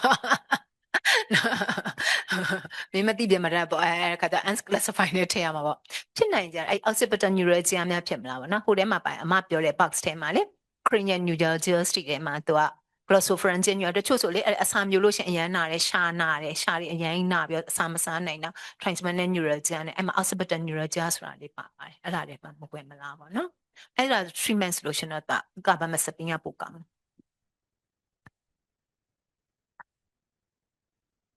အဲ့လိုမျိုး patient တယောက်ကိုမှလည်းတွေ့ပူပါတယ်တွေ့ဘူးတဲ့ဆိုအဲ့ diabetes နဲ့ပဲ diabetes နဲ့ပါနောက်ကသူကတော့ဖောက်လိုက်တာကတော့ANA ကတော့1/160ပေါ့နော်ဒါပေမဲ့ကျန်တာတွေက negative ဆိုတော့ rheumatologist ကတော့ဒါဒီfalse positive ဖြစ်နိုင်တယ်အဲ့ဒါကို action ယူစရာမလိုဘူးအဲ့ဒီ patient တွေလည်းတော်တော်ဆိုးပါတယ်တော်တော်ဆိုးတယ်ဆိုတော့အကုန်လုံး steroid တွေလည်းပထမတော့ GCA လားပေါ့ဒီနာအရန်ထိုးတယ်ထိုးလာပြီဆိုရင်ဆိုអော်နေရတယ်ပြီးတဲ့အခါကျတက်တာသွားတယ်နော် persistent ဖြစ်တယ်တော်တော်လေးကိုဒီ disabling ဖြစ်ပါတယ်ဒီ pain ကအဲ့တော့အကုန်လုံး steroid လည်းဟို try လုပ်ထားတယ် try လုပ်တယ် triptar တွေလည်း try လုပ်တယ်ကျန်တဲ့ other ဒီဟို analgesic တွေလည်း try လုပ်တယ်နောက်ကျတော့ဗာနဲ့ပဲတက်တာသွားလဲဆိုရင် pregabalin နဲ့ပဲတက်တာသွားတယ်အဲ့ဒါနဲ့ light fat ကြည့်တော့ဒါဒီ occipital ခုနမပြောတဲ့ occipital neuralgia ရဲ့အထဲပဲဝင်သွားတယ်ဘာလို့ occipital neuralgia ဒီMRI ကိုဒီ occipital nerve ကို localize လုပ်ပြီးရိုက်လို့ရတယ်ဒါပေမဲ့ဒါဒီ radiologist ကို request လုပ်ပြီးရိုက်ရမယ် occipital nerve compression ရှိနေလားဒီ C1 နဲ့ cervical C1 vertebra နဲ့ဒီ occipital bone ချားမှာ compression ရှိနေလားဆိုတာကို data localize လုပ်ရပါတယ်ဒါပေမဲ့ဒါဒီ MRI မှာရိုးရိုးဒီ MRI 1.5 line နဲ့တွေ့စင်မှာတွေ့မယ်ပေါ့နော်diagnosis လည်းခက်တယ်နောက်တစ်ခါကျတော့ treatment ဒီတော့ pregabalin ကိုအရန် gabapentin ကို responsive ဖြစ်တယ်နောက်အဲ့ဒါနဲ့မှမရလို့ရှိရင်တော့အမပြောတဲ့ဒီ nerve block တွေလုပ်ရတယ်နောက် physical therapy တွေလုပ်ရတယ်ပေါ့နော်အဲ့တော့အဲ့အဖွာဒီလေဒီ Larica နဲ့ပဲတက်တာဒါပေမဲ့ Larica ကို short လို့မရဘူးသူကတော့ Larica ကိုတောက်လျှောက်75ကိုပေးထားရတယ် Larica short တာနဲ့သူနည်းနည်းလေးပြန်ကြိုက်တယ်နော်ဒါဒီ occipital neuralgia ပဲဝင်သွားမယ်နဲ့တူတယ်နော် occipital neuralgia ရဲ့ဒီ typical နဲ့ပဲတူပါတယ်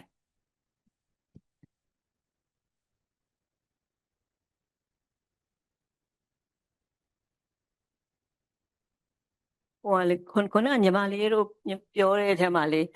ဟို triptan တွေကိုဟို cardiovascular disease တွေမှာမတုံးဘူးလို့ပြောတာလေအဲ့ဒါဘာကြောင့်လဲဆိုတော့အမောင်တစ်ချက်ရဲ့ action ကတော့ cerebral vasodilatation ရတာတော့ vasoconstriction ရအောင်သူကလုပ်ပေးလိုက်တာမှာသူက 5HT1B receptor မှာတွားကပ်ပြီးတော့လေအဲ့အတွက်ကြောင့် vasoconstriction ဖြစ်တဲ့အတွက်ကြောင့်မလို့ဒီဘောနော်ဒီ cardiac IST ရှိတဲ့လူတွေမှာလည်း myocardial infarction risk ရများနိုင်တယ်လို့ CVD risk ရှိတဲ့လူမှာလည်းဘောနော် ischemic stroke ရနိုင်တဲ့ risk များလို့မသုံးတာ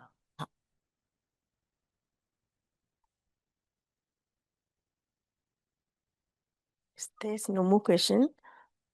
this seminar will come to the end. Now, I would like to thank Professor Asan for your clarification or presentation. Very effective and fruitful presentation, and we gain much knowledge and about the headache disorders. Now, so I would like to appreciate the RNP Pharmaceutical Company for establishing this symposium and supporting us a lot, and also technical team, and not the least, thank you for all the participants for this symposium. Now, thank you very much, and have a good day. ဟုတ်ကျေးဇူးများတင်ပါတယ်ရှင်ခုလိုမျိုး အဲ့တဲ့တော့ဆရာမများမမေးကြသေးများကိုဖြေချပေးတော့တယ်မမတို့ကျေးဇူးထူးပင်တင်ရှိပါတယ်မိကိုများကိုပြည့်ပြည့်စုံစုံမေးပေးတဲ့အဲ့တဲ့တော့ဆရာမတို့လည်းကျေးဇူးအများကြီးတင်ရှိပါတယ်ရှင်